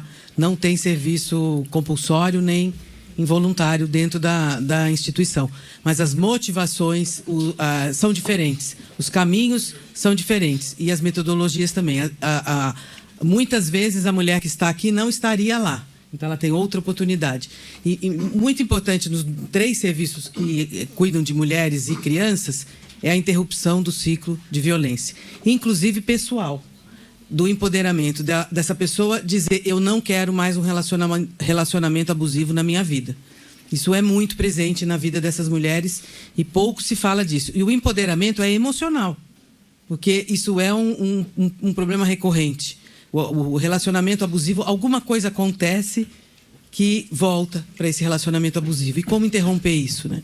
E relacionamento abusivo, a gente está falando de apanhar, de ser submetido a cárcere privado, a situações de trauma. A gente não está falando de uma palavra bonita. Relacionamento abusivo é uma palavra que traz uma carga pesada muito grande por trás disso. Então, muitas vezes, aqui a Vanessa não falou, a gente tinha um abrigo de adolescentes e a gente hoje já recebe quem foi adolescente no nosso abrigo lá na casa da gestante, nos outros serviços. Então, é um ciclo de violência que se repete. E é um ciclo que precisa ser interrompido, precisa de intervenção. Então, isso é assim, o grande recado que a gente queria dar. E aí, agora, para concluir esse trabalho, a Maria Lúcia, que é uma das trabalhadoras mais antigas do Instituto Padre Haroldo. Vai pegar a minha idade. Não estou falando, né? Antiga, hein? Da primeira geração de assistente social do município. Aí não. Não, do Instituto Padre Haroldo, mais antiga do que eu. Trabalhou com as crianças, trabalhou com... Mas ela não é mais velha que eu, não. Eu sou mais velha que ela. Eu acho que a gente empatou, hein? Eu sou mais velha que ela, posso falar? Não eu sou mais velha que ela, alguns meses. E a Maria Lúcia traz essa história do serviço social também, né? Dos últimos, você está lá, uns 30 anos, né? 31 anos. Então tem bastante história. Conheceu toda essa caminhada e toda essa trajetória. E nós inauguramos esse programa de trabalho e renda. Ele foi profissionalização no passado, porque era ligado à própria comunidade terapêutica. Depois a Maria Lúcia foi trabalhar com as crianças e aí a gente resgatou esse programa há uns 5 anos, né, Maria Lúcia? Uns 5 anos. E tem sido muito importante esse eixo de trabalho, configurar como um eixo de trabalho da instituição. Então a gente coroou aí a nossa apresentação com a Maria Lúcia. Obrigada, Vanessa. Boa tarde. Já entregaram a minha idade, né? Então agora, deixa eu ver se eu consigo continuar, né? Então eu sou gestora do programa de trabalho e renda, inclusão socioprodutiva. E o público que a gente atende esse é para cá. São os acolhidos do Instituto Padre Haroldo e também, a gente falava, né, comunidade no entorno do Instituto, comunidade local, mas além dos acolhidos do Instituto, de todos os serviços, a gente atende também a comunidade, tá? Então, eu falei que agora não é mais local, porque a gente atende... A gente atende, nos últimos cursos agora, a gente teve gente do Campo Belo, São Fernando, Hortolândia, então agora, né, a gente está ampliando mais. E também dos 13 serviços do Instituto. A gente agora conseguiu colocar os cursos à noite, porque a gente estava tendo, né, algum problema de evasão por conta do trabalho. Então, agora a gente funciona os cursos às 18h30 às 21h30. Então, agora tem dado mais certo. O perfil, situação de vulnerabilidade socioeconômica, é o perfil do nosso público.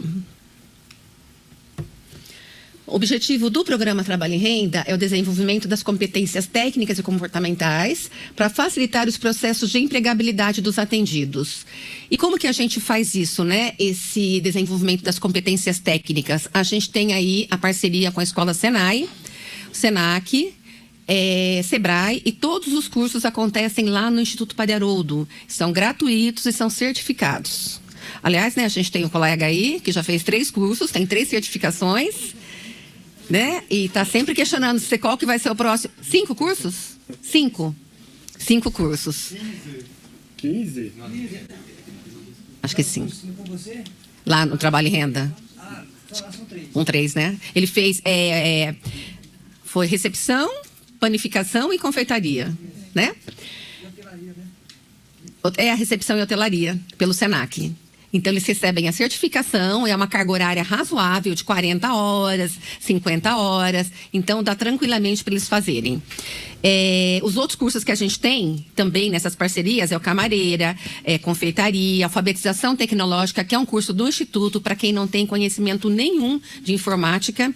Então, ele tem com os voluntariado. Então, ele passa por esse processo para ele ter conhecimento da máquina, conseguir digitar um currículo. Então, tem todo esse acompanhamento. A gente tem também o ateliê de costura e a gente tem também a padaria. E os outros cursos em parceria foram panificação, cabeleireiro. Agora, a gente está tendo de manicure, confecção de bolsas. Então, tem vários cursos para a questão profissional. E a questão da competências técnicas, comportamentais, a gente tem um grupo de psicologia da PUC que faz todo esse trabalho com eles.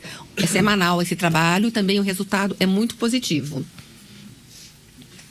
A gente estende também para os familiares dos acolhidos, viu? E por que a gente tem toda essa busca desse investimento no acolhido? Para a questão da busca autonomia e sustentabilidade financeira dele. Porque senão não adianta, né? Acabou o tratamento e vai fazer o quê? Então, a gente procura e a gente também tem um corpo de voluntário grande que ajuda na questão do cabeleireiro, na questão da informática, na questão da padaria, além dos profissionais do Sistema S, como eu mencionei.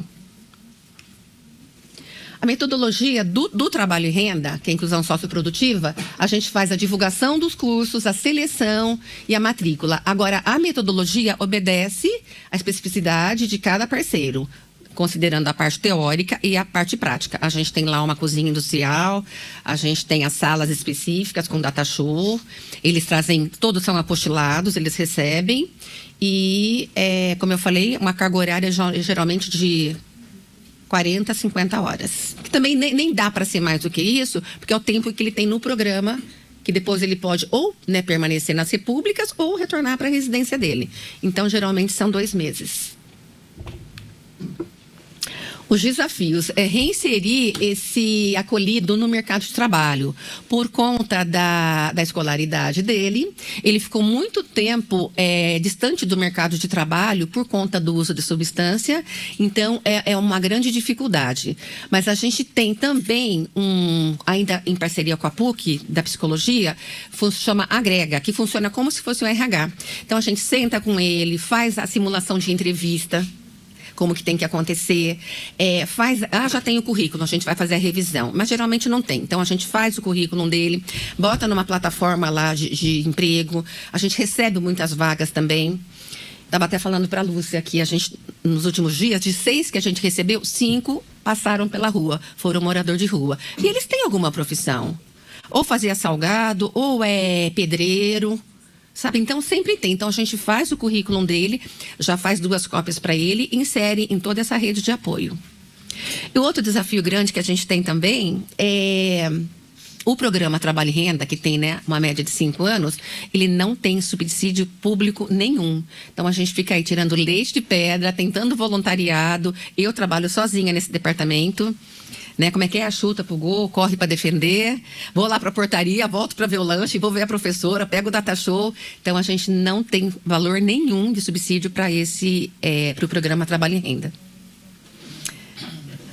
Acho que é isso, né? É isso. Não, mas Acabou? Acabou. Os desafios é o último. Obrigada.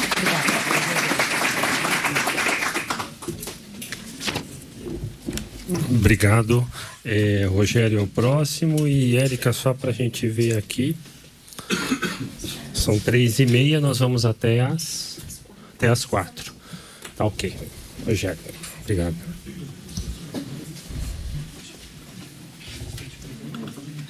Eu só não lembro o nome dela, você não quer? Housing First. Housing First. Isso, obrigado. Já pode pular para o segundo live, tá? Perfeito, eu vou pegar o passador para você. Já pode deixar no segundo.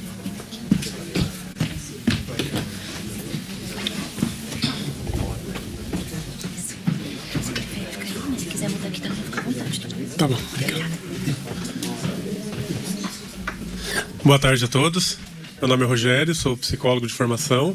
Eu queria primeiramente agradecer ao vereador Paulo, a Lúcia, pelo convite, para que eu estivesse aqui nessa audiência e falasse um pouquinho com vocês a respeito de Housing First. Hoje eu não faço mais parte da equipe técnica do Instituto Padre Haroldo, mas trabalhei 7 anos lá. Tem algumas pessoas que trabalhei diretamente aqui com elas, presente, a Joaquina, o Marcelo, o Gerson. Quem mais trabalhou diretamente comigo? Acho que os 3, né? Diretamente os 3. Prazer em revê-los. E vamos falar um pouquinho, então, sobre... E agradecer também, não poderia esquecer, a Faculdade Anhanguera de Campinas, pelo apoio e pela liberação para que eu estivesse aqui hoje com vocês. Então, vamos falar um pouquinho sobre Housing First. 10 minutos vai ser muito pouco, né? Eu vou colocar as coisas mais importantes aqui, que a gente precisaria de bastante tempo para falar sobre esse tema, mas eu vou tentar priorizar aqui com vocês os pontos mais importantes. Então, quando a gente fala de Housing First, a gente está falando de um modelo de tratamento, que é um modelo que é baseado em evidências. Hoje nós já temos evidências robustas que vão norteando esse trabalho. E ele é para quem? Para quem que é esse Housing First? Primeira tradução, o que seria Housing First? A ideia de casa primeiro. A ideia de que as pessoas precisam ter uma casa, para que elas possam, a partir daí, se organizar e conseguir a sua autonomia, seu autossustento, e todos os resgates aí com as redes de apoio e os vínculos que são necessários aí para essa autonomia e autossustento. Então, Housing First, ela é um modelo de tratamento baseado em evidências que ele vem, então, para atender as necessidades das pessoas em situação de rua com transtornos mentais, incluindo o uso de álcool e outras drogas. Então, qual que é a ideia da intervenção? O que ela vai fornecer para os usuários? Ela vai fornecer, então, uma casa, uma habitação, e nessa habitação não exige... nas evidências que a gente tem, não exigem que a pessoa esteja em abstinência total, e essa casa, a partir dessa casa também vai auxiliar os vínculos com a pessoa nas redes de apoio. Opa. Isso é melhor. Deixa eu ir para algumas partes mais importantes. Aqui está falando de algumas evidências, de alguns trabalhos que foram feitos, mas o que é importante aqui, o que as pesquisas vêm mostrando em relação às Housing First, que ela está associada a uma melhor estabilidade habitacional. Aí você pode falar, claro, já se não tinha casa, agora ela tem, está relacionado a uma maior estabilidade habitacional, mas não é isso que está dizendo nas evidências, dizem que as pessoas conseguem permanecer na casa, porque existem situações como a Desirê muito bem colocou aqui, que as pessoas não querem estar lá, mas muitos também querem e não têm oportunidade, e esses, quando têm a oportunidade da Housing First, então conseguem ter um tempo maior de habitação. Também está associada à qualidade de vida e uma melhora no funcionamento global aí do indivíduo, tanto consigo mesmo como na comunidade. Então ele consegue aí ter uma questão de autonomia, de cuidar de si, e também ter um cuidado com as suas relações na comunidade, que são importantes para a formação das redes. Está associada também com melhores resultados relacionados à saúde, tanto física como mental. Então eles trazem essa evidência também, e a integração social e comunitária pode favorecer recursos, como suporte social e emocional, que é bastante importante, trazer sentimentos de aceitação e pertencimento, que é esse sentimento de pertencimento que vai fazer com que a pessoa permaneça na casa. E para isso você tem que ter uma casa que seja uma casa acolhedora, uma casa com bons vínculos, com boas relações interpessoais, tudo isso conta também. E isso tudo vai levando, então, a melhora aí, de uma forma global na saúde do indivíduo, tanto física e mental, inclusive nas questões relacionadas aos transtornos por uso de substâncias. Então, deixa eu passar aqui. Algumas intervenções, que são feitas na Housing First, Então, são oferecidos cuidados de saúde, tanto física como mental, não necessariamente no ambiente da Housing First, a casa ela funciona mais como um local de habitação, onde a pessoa, a partir dali, ela consegue restabelecer os vínculos necessários na comunidade. Então, ela começa a buscar, de novo, a rede de apoio e os serviços disponíveis na comunidade. O CAPS, a UBS, o Hospital Geral, enfim, todos os serviços que podem contribuir de alguma forma para essa pessoa. Aqui que eu estou priorizando as partes principais. E um ponto importante de falar que essas evidências que eu estou trazendo são experiências fora, tá, do Brasil, assim, que a gente tem das Housing First. Depois eu vou trazer brevemente aqui 2 realidades que nós temos hoje no Brasil, tá, que vão ao encontro desse modelo com algumas modificações, né, assim, adaptações que são necessárias aqui para o Brasil, mas então, quando eu estou falando nesse modelo aqui por enquanto, eu estou falando de realidades fora, tá?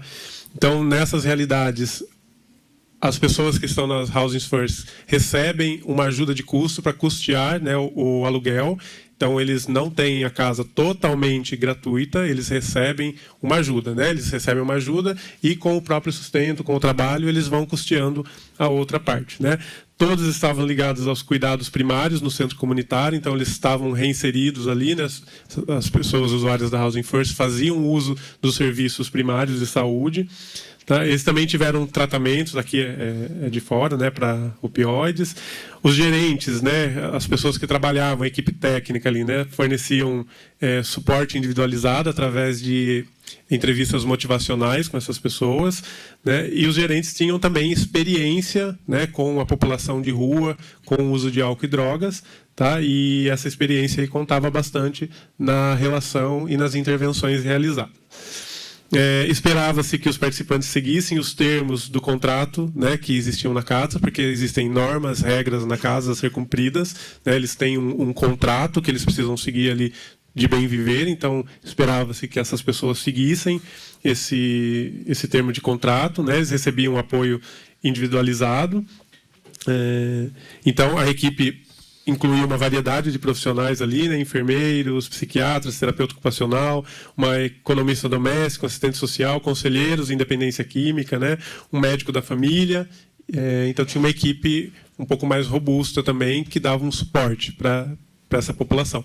Como eu disse, não necessariamente na casa, tá? Essa equipe ela podia ter sido alinhada, né, com a equipe técnica da casa para que eles pudessem receber esse cuidado. Peraí, que eu acho que eu... Então, a equipe também, né, adicionou projeto de ajuda, né, de empregabilidade para essas pessoas, para que elas pudessem, então, se inserirem no mercado de trabalho, né, e, consequentemente, aí, com isso, ter outros cuidados e diminuir as questões dos transtornos mentais e uso de substâncias, né? E havia uma pessoa responsável ali na casa para mediar os conflitos, né, e as situações que eles por si só não conseguiam.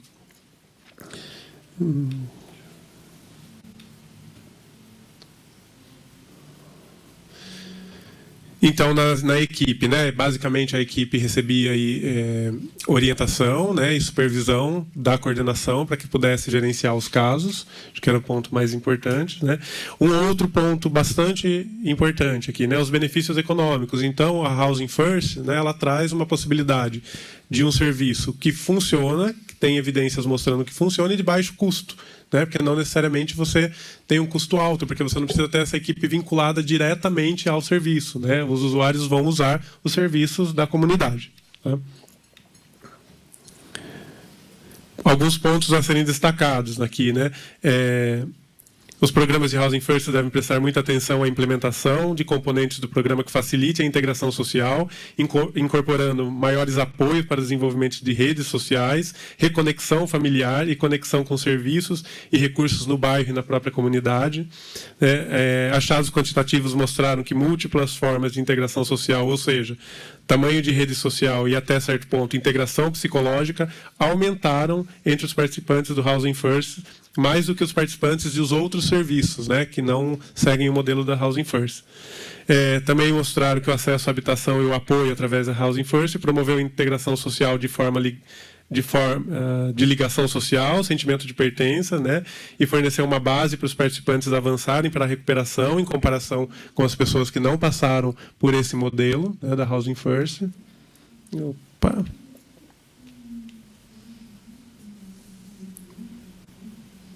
Acho que já foi. Estou apanhando aqui, pessoal. Né? do equipamento.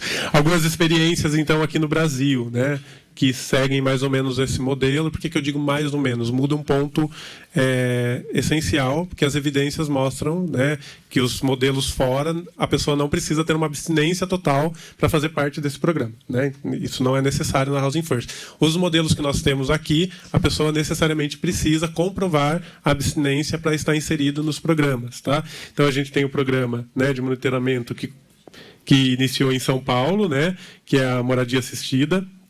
Foi lançado em junho de 2016 e foi realizado um estudo lá também que trouxe alguns achados importantes, né? Então, a moradia está localizada em um prédio de 3 andares, ali na região da Cena de Uso Aberto da Cracolândia, né? Com 36 leitos, 24 para homens, 3 lavanderias, 3 salas de reuniões, uma cozinha e um centro de fitness, né? Que é uma academia que eles têm. Eu conheço esse programa, já estive lá algumas vezes.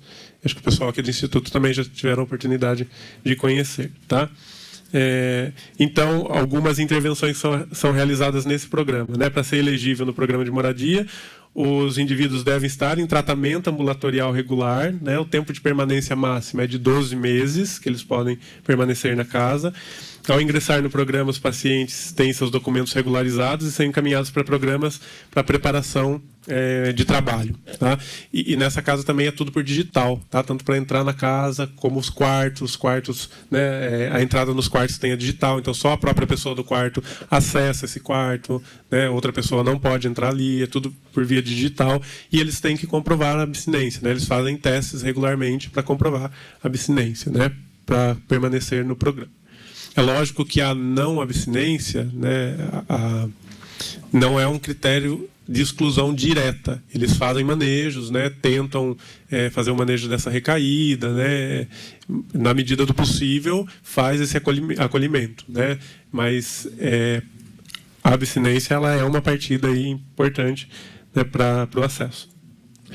Então, tem uma colaboração, né, entre o Estado e as empresas privadas que oferecem oportunidade de trabalho. Os pacientes também têm a oportunidade de retomar a educação, né? Então eles também recebem cursos profissionalizantes. A abordagem da reintegração familiar é determinada caso a caso, após avaliação, dependendo das possibilidades, né? Porque tem alguns casos que têm os vínculos totalmente rompidos, né? E não tem essa possibilidade. E cada caso é analisado por uma equipe multidisciplinar e a decisão sobre a melhor opção de tratamento é feita sempre em conjunto pela equipe. Então, alguns pontos a serem destacados, né? Foram 69 participantes, né, desse estudo, depois tiveram mais, obviamente. 35 permaneceram no tratamento até o final, né, ou foram reinseridos socialmente com sucesso. 34 apresentaram recaídas durante a permanência. Destes, 16 se voluntariaram para um tratamento em comunidades terapêuticas ou hospitais psiquiátricos. 8 escolheram permanecer apenas no tratamento ambulatorial. 6 retornaram para a família e continuaram o tratamento em sua unidade ambulatorial mais próxima, né, da sua casa. E 4 descontinuaram o tratamento. Dos 35 que completaram o tratamento, 28 estavam empregados em serviço regular, 7 recebiam aposentadoria por questões clínicas e ou psiquiátricas, né? Uma outra experiência aqui, né? Essa experiência que foi já apresentada aqui hoje pela Yara, né? Da República do Instituto Padre Haroldo, aqui de Campinas. Foi onde eu fiz o follow-up, que eu defendi o meu mestrado por aqui. Então, esses dados são, né, do período de coletas dos estudos para o meu mestrado, tá? Então, foi uma pesquisa longitudinal, né? Com um grupo de 164 residentes, né? Que viviam na casa e foi realizado para investigar os resultados considerando o uso de substância, emprego e situação habitacional. Tá? Então, como eu já falei, foi realizado na República. A República foi fundada em agosto de 2016 para servir como uma casa sóbria para os pacientes do sexo masculino que eram graduados no programa da comunidade terapêutica. Tá? Entre sua inauguração, agosto de 2016, até maio de 2018, então, que foi a coleta desses dados aqui, tá? Com 164 homens que foram admitidos na República. A República está estruturada de acordo com as regras gerais de uma casa de recuperação, inspiradas no modelo de Oxford House. Né? Nesse sentido, a República oferece um ambiente de vida livre de álcool e outras drogas, estruturadas no apoio dos pares para facilitar a recuperação. Tá? O serviço tem capacidade para 15 pessoas do sexo masculino e maiores de idade, o tempo máximo de permanência de 6 meses, a infraestrutura profissional e a operação da República são custeadas pelo governo do Estado de São Paulo, programa Recomeço. Alguns requisitos para admissão, né? Eu acho que aqui eu vou pular, porque como a Yara já falou, ela já bem apresentou e disse como funciona a casa hoje, né? As intervenções ela também já falou, acho que os achados são mais importantes aqui. Alguns pontos a serem destacados, então, né? O tempo médio de permanência na residência foi de 144 dias, a idade média dos participantes era de 40 anos de idade, né? A grande maioria dos participantes era solteiro ou divorciado, apenas 14 deles eram casados. Quase metade da amostra, 41,5%, tinham menos de 8 anos de escolaridade. Nos últimos 12 meses anterior à admissão para tratamento, 1/4 dos pacientes haviam consumido apenas álcool. Cerca de 10% dos pacientes relatados consumiram exclusivamente cocaína ou crack. 1/3 deles usava mais de uma substância ilícita combinada com o uso de álcool. Quase 1/5 fez uso de mais uma substância ilícita, sem associá-las à bebida alcoólica. A maioria dos pacientes trabalhava continuamente por pelo menos 4 meses ao final da coleta desses dados, dividindo-se quase igualmente entre aqueles que tinham emprego com carteira assinada e os sem carteira assinadas, né, os trabalhos informais. Em relação à frequência de participação em atividades religiosas, né, quase todos os participantes frequentavam alguma organização religiosa por pelo menos 4 meses consecutivos, sendo católica, evangélica ou espírita, e não era na casa, tá? Eles tinham livre acesso, inclusive também para não optar pela religiosidade, tá? Eles eram livres, mas teve esse dado aqui. Todos os pacientes frequentavam algum grupo de mutuajuda, sendo os mais frequentados Alcoólicos Anônimos, Narcóticos Anônimos e Amor Exigente. Essa atividade era obrigatória, tá? Então, por isso que deu esse dado. Para a permanência na casa, eles precisavam estar frequentando algum grupo de apoio externo, tá? Para auxílio na recuperação. Em relação aos desfechos observados no que se refere ao tipo de rescisão com a República, a maioria dos pacientes teve alta terapêutica, ou seja, concluíram o tratamento, né, com sucesso. Quase 15% dos moradores abandonaram ou pediram para sair da casa, enquanto 10% desses foram desligados administrativamente do serviço da República, né, geralmente por ter cometido atos violentos ou uso de substância na casa. Dentro da casa, tá? Não enquanto permanência. Esse uso foi dentro da casa mesmo, colocando outras pessoas em risco, tá? Do total, mais da metade dos pacientes voltou a ter um padrão de moradia estável, com casa de família ou própria, sendo essa alugada, e a esmagadora maioria permaneceu abstinente enquanto estiveram na casa, tá? E é isso, pessoal.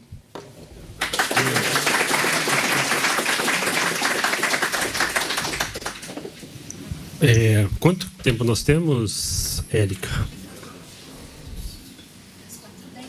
10 minutos. Quantas pessoas gostariam de fazer perguntas?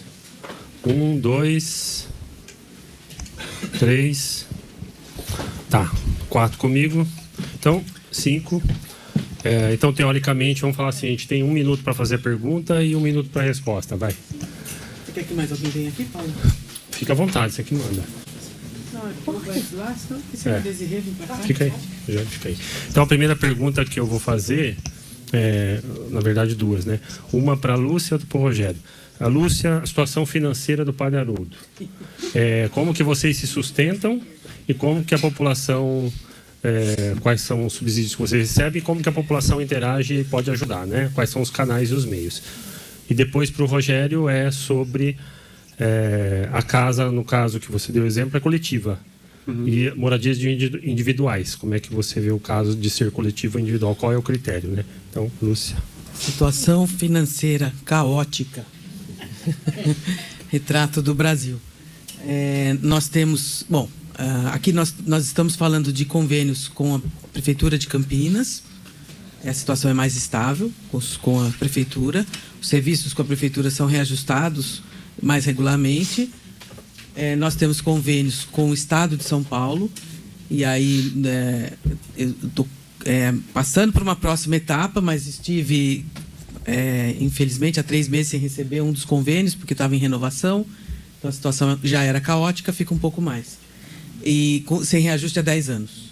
Agora a gente conseguiu um pequeno reajuste de um desses programas, E tem um pouco de convênio federal, que aí também é 10 anos sem reajuste e é mais difícil. Então, a pizza, que eu costumo dizer que é o que salva as organizações da sociedade civil, é uma vergonha, né? A gente tem que se salvar com pizza, porque a gente tem que fazer um trabalho bem feito. Está aqui meu colega de OSC, né? Do NAS. Você também, do Patrulheiros Campinas, está aí. A gente está... Quem está na área da assistência social é mais complicado ainda, porque falta dinheiro e falta política que diga tem que ter dinheiro para assistência social. Nós somos um país que precisa de dinheiro para assistência social. Assistência social não é luxo. Assistência social precisa de orçamento.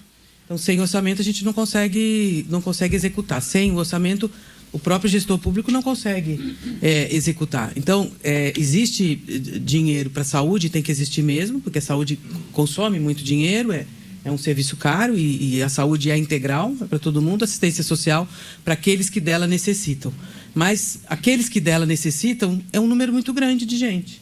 Né? É muita gente em situação de vulnerabilidade. Então, sem o dinheiro para a política da assistência social, a gente pouco faz.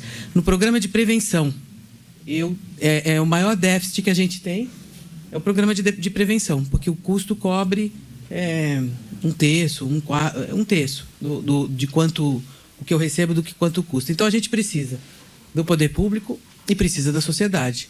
A sociedade reclama dos problemas sociais, tem que se comprometer com os problemas sociais, porque a gente faz o que a sociedade precisa. A gente não faz luxo, né? A gente faz o que é demandado. Nós entramos na política de situação de rua porque ela começou a ser um problema social.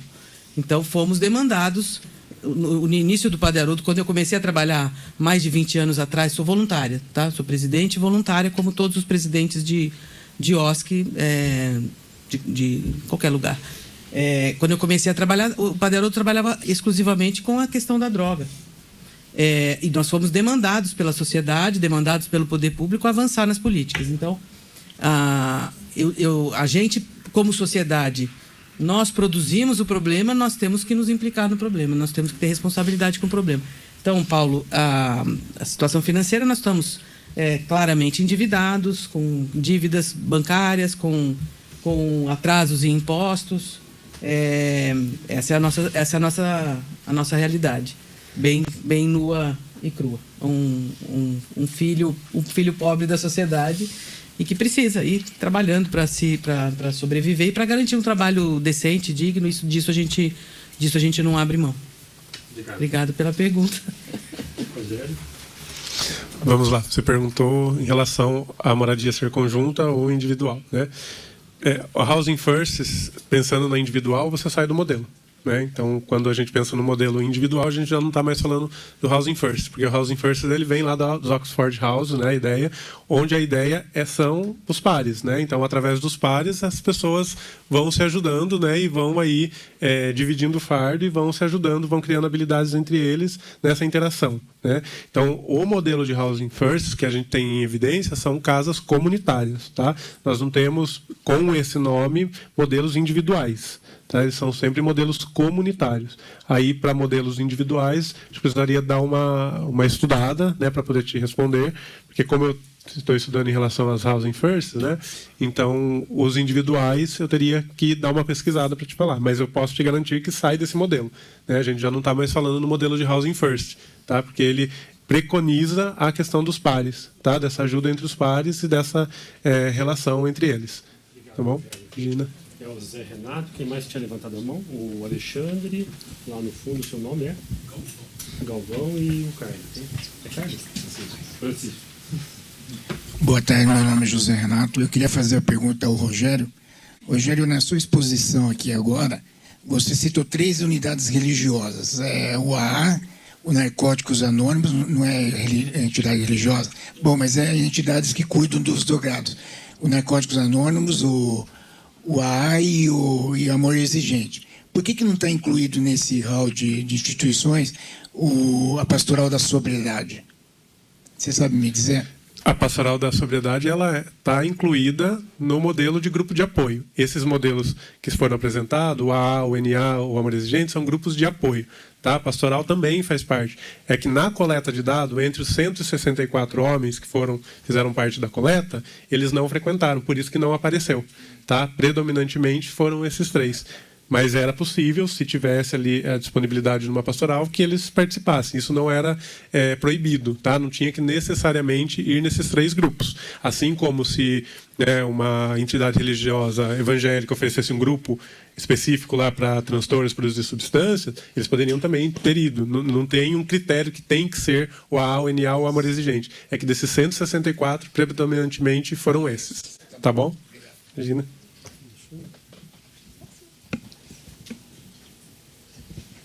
Boa tarde a todos. Meu nome é Alexandre, eu represento a minha empresa de saúde emocional, a Consciente. Eu ouvi de várias pessoas sobre a clara necessidade do espaço de moradia. Né?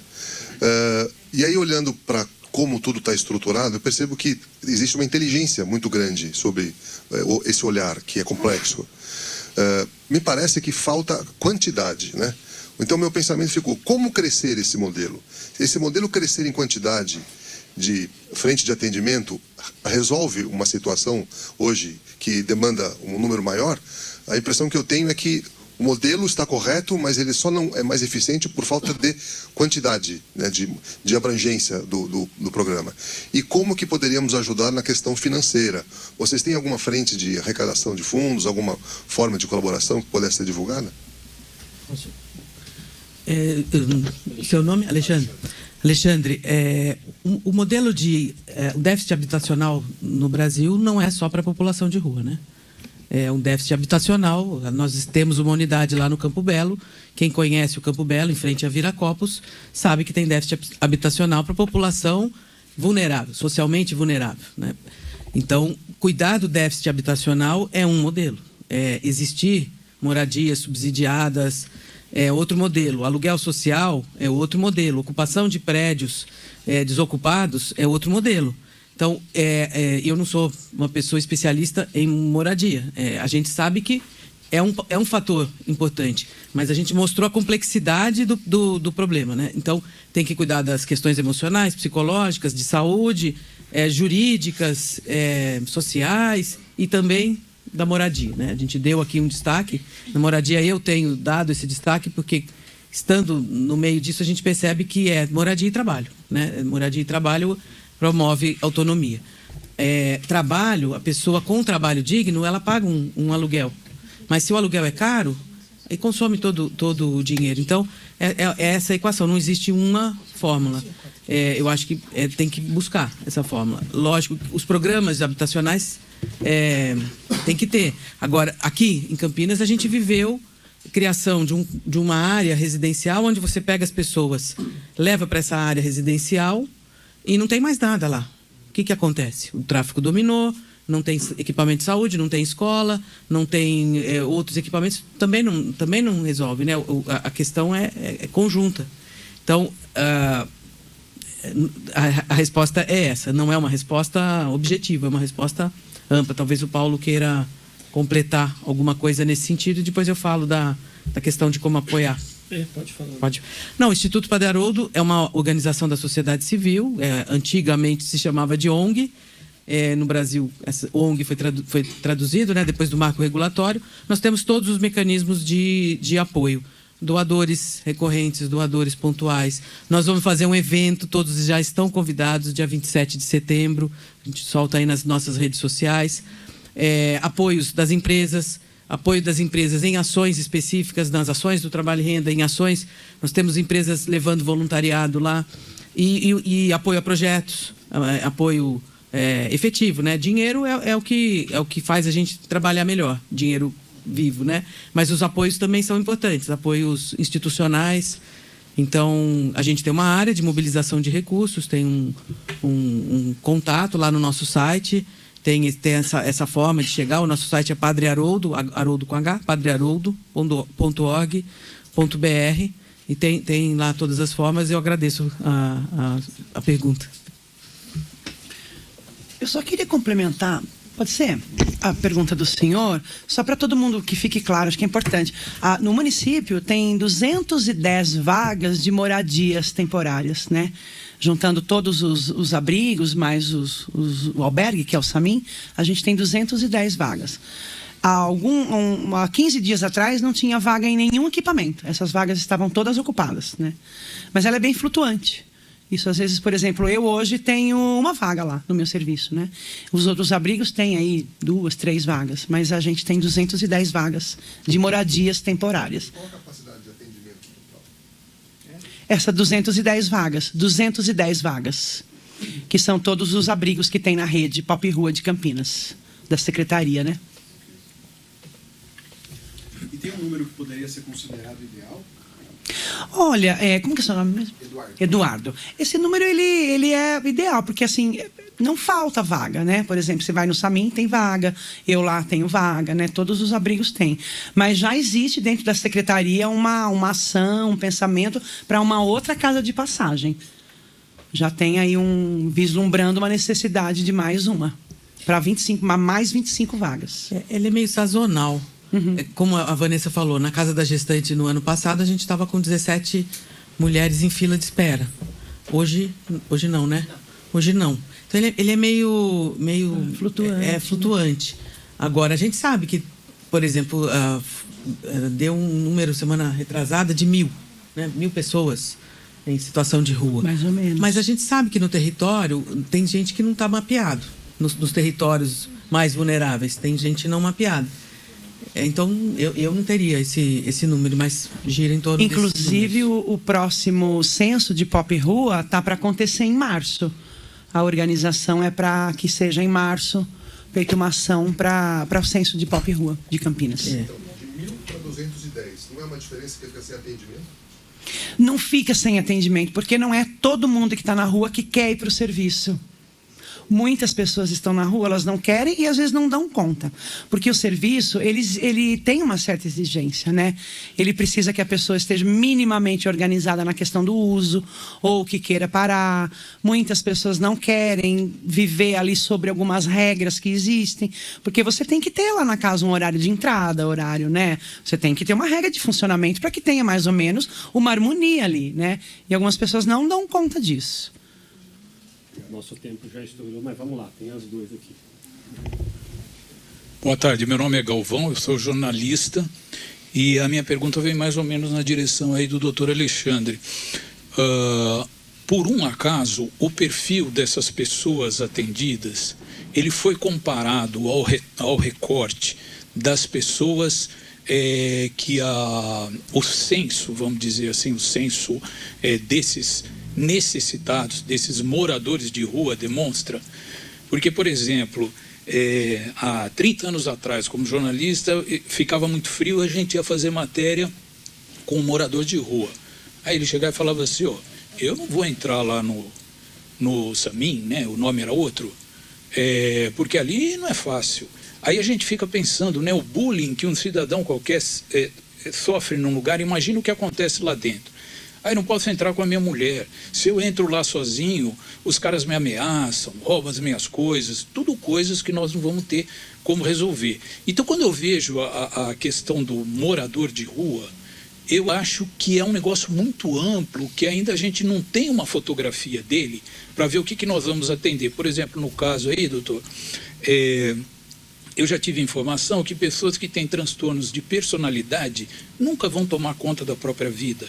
Quando a gente, por exemplo, espera que o cara tenha uma organização para receber o salário e pagar o aluguel dele, quantos de nós aqui estão pendurados no cartão de crédito? Quer dizer, tem uma série de coisas complicadas a serem tratadas. Se a gente tentar deixar cada um desses cidadãos num padrão para ele resolver a vida dele, eu acho que vai ser difícil. E, aliás, eu fiz um site porque eu tive um trabalho voluntário durante 10 anos, né? E daí eu quis fazer um site para dar continuidade disso, com o que eu pensava, chamando as pessoas para organizar, obviamente dizendo que eu não queria um centavo, eu nem me personalizava lá. Eu imaginei que ia ter um acesso enorme. Eu propunha também uso de reciclagem para tentar integrar essas pessoas, né, as que puderem trabalhar, né, as que forem aptas a isso.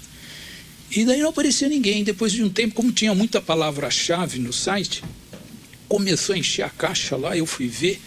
Era tudo em inglês, russa se oferecendo para casar, me oferecendo negócio de prostituição e não sei o quê, que vinha através de robôs. Eu ia ver tempo de permanência no site, menos de 5 segundos. A minha conclusão: a sociedade não está absolutamente sensibilizada, nem começou a se sensibilizar com relação ao morador de rua. A pergunta em si é se existe uma comparação dos recortes de necessidade versus o que existe de disponibilidade desses serviços, por exemplo. Eu vou deixar os colegas responderem, eu só não posso deixar de fazer um apontamento que é importantíssimo, porque isso está ligado diretamente aos estigmas e preconceitos em relação aos transtornos mentais.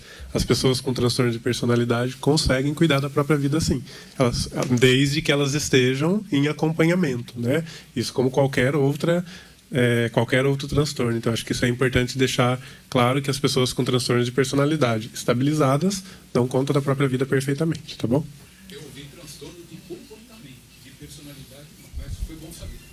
Eu fui da mesma forma. Obrigado. Francisco, a última pergunta. Sim.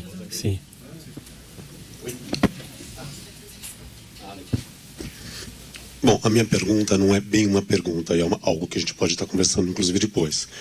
Foi falado em mulheres em vulnerabilidade social. E me veio à cabeça a questão da habitação da casa. Eu gostaria de saber o que seria essa casa, o que seria essa habitação, seria para o indivíduo, seria dentro da instituição, como isso funcionaria? Eu gostaria de ter uma conversa, se possível, sobre isso. Francisco, os nossos serviços são moradias, só que são moradias temporárias. Então, as pessoas estão nesse serviço, é a casa deles, todos esses serviços que a gente apontou aqui, eles são chamados de serviços porque existe um trabalho importante a ser feito naquele espaço de moradia temporária. 4 meses, 3 meses, 6 meses, depende da configuração. No caso da gestante é um pouco mais, são 18 meses. Então, são espaços de moradia temporária. A moradia, habitação, aqui no Housing First, o Rogério trouxe um modelo teórico, né, um modelo e algumas experiências práticas. Eu já conversei com uma organização dos Estados Unidos que ele não tem tempo. A pessoa é housing, ela tem a casa. E naquela casa ela pode morar pro resto da vida. E a partir dali ela vai acessar os serviços, tem equipe e vai ser acompanhada. Então, eu sei que tem gente trabalhando pequenas moradias, inclusive tem um pessoal trabalhando aí, uma pequena ONG, está trabalhando com a casa da gestante para oferecer uma moradia. A mulher que sai de lá da casa com um bebê pequeno e precisa dar conta da vida, trabalhar, cuidar da criança, inserir na creche, é um caminhão de coisa, né? Sem rede de apoio. Então, a moradia é um dos aspectos. Então, você tem vários modelos. Casa, serviço moradia temporária, habitação mesmo, né? Antiga Coab, BNH, ou né, conjunto habitacional, programa Minha Casa Minha Vida, aí tem várias linhas, né? Então, especificamente, a gente está aí à disposição para conversar. O que a gente sente precisa algum tipo de moradia. Foi apresentado aqui, aluguel alto, como é que sai, como é que você reestrutura. Você vai ganhar R$2.000 para trabalhar num emprego e paga quanto, né? Na moradia, quanto você gasta aí.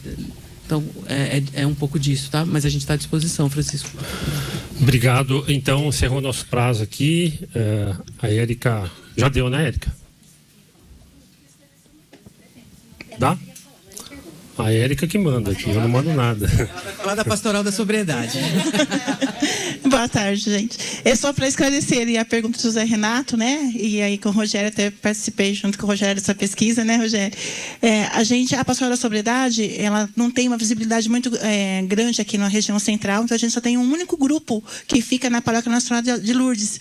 Os nossos grupos são a maioria na periferia.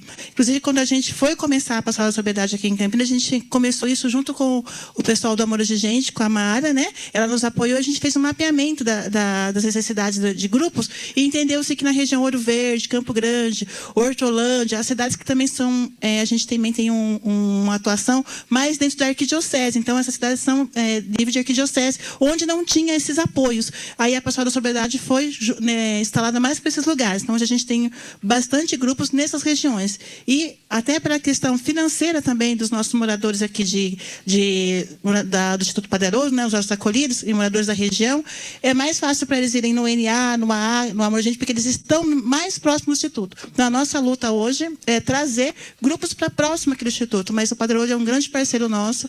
Agradecer, né, Lúcia, aqui, porque todas as nossas internações são todas feitas no Padre Haroldo, né? E assim, todas, independente, a gente tem grupo em Hortolândia, tem grupo em Dayatuba, a gente tem Campinas, bastante grupos, e todas essas pessoas que necessitam da intervenção no acolhimento são feitos com o Instituto Padre Haroldo. Então, a gente é parceiro aí, a gente só não está junto nessa atuação de frequência de grupo, até por causa do território mesmo, né? A gente também não conseguiu avançar para cá, porque a nossa demanda também é muito grande no território onde a gente está, tá bom? Só para explicar. Então, quero encerrar então a reunião de hoje, agradecendo mais uma vez a Lúcia, o Rogério, todos que falaram aqui, Desirê, todos que expuseram esse trabalho maravilhoso que vocês fazem. Em nome da população de Campinas, a gente agradece. Quem for nos assistir ainda, quem está nos assistindo, colaborar, né, com o Pix do Padre Haroldo aí. E todas as formas que a gente puder, né? Em relação à habitação, os programas que a gente tem e projetos aqui na casa, a gente já expôs amplamente na reunião anterior, onde teve o Marcelo Colutini, secretário de Planejamento. Quem quiser acompanhar o conteúdo dessa reunião, está disponível no YouTube, seja no meu canal Paulo Gaspar 30 ou da Câmara Municipal, TV Câmara, né? Você vai ter a 7ª ou a 6ª reunião, uma delas, né? Hoje é a 8ª, né? Ali está discutido amplamente. E também estou aqui à disposição para discutir qualquer dúvida em qualquer momento em relação a isso. E, lógico, Rogério e o time do Padre Haroldo são meus consultores grátis aqui para a gente estar desenvolvendo esses projetos. Agradeço aí o cerimonial tem o cerimonial da TV Câmara e também toda a equipe aí que ajudou na transmissão, muito obrigado mais uma vez e até a próxima, pessoal. Dia 14/9, a nossa 9ª reunião. Muito obrigado.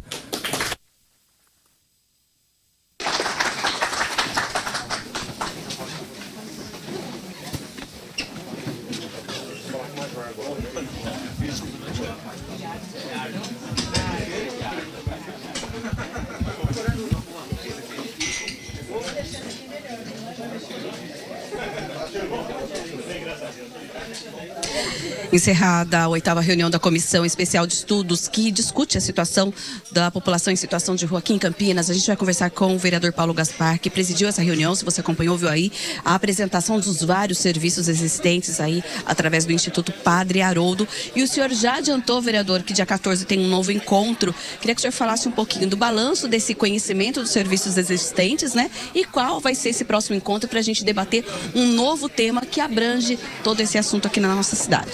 O próximo vai ser o Departamento de Limpeza Urbana, que tem toda uma logística aí diária, e eles têm um profundo contato diário com essa população em situação de rua e vão trazer bastantes detalhes interessantes para a gente entender em relação à limpeza pública, né, que é uma das grandes queixas que a população tem. Hoje foi fundamental a presença do Padre Haroldo, que o Instituto faz um trabalho histórico aqui em Campinas, uma equipe grande, multidisciplinar, atua em várias partes, mas várias frentes. Muito obrigado. Está relacionado com a recuperação dos dependentes químicos e também usuários de álcool e droga, né? Então, a gente tentou entender um pouquinho mais, principalmente em relação à habitação. Eles têm algumas moradias provisórias que atendem especificamente mulheres, homens, dependentes de várias faixas. E aí a gente tem aqueles projetos aqui na casa, que é o de habitação locação social e o moradia primeiro. Então a gente complementa com o conhecimento que eles já têm e quando for para regulamentar essas leis, seja do Poder Legislativo ou se ela vier do Executivo, vai precisar da contribuição do Padre Haroldo, com certeza. Tá certo, então, muito obrigado e um bom trabalho. Obrigado, até a próxima. E assim nós encerramos então a transmissão aqui ao vivo direto do plenarinho da Câmara Municipal de Campinas. Continue com a nossa programação.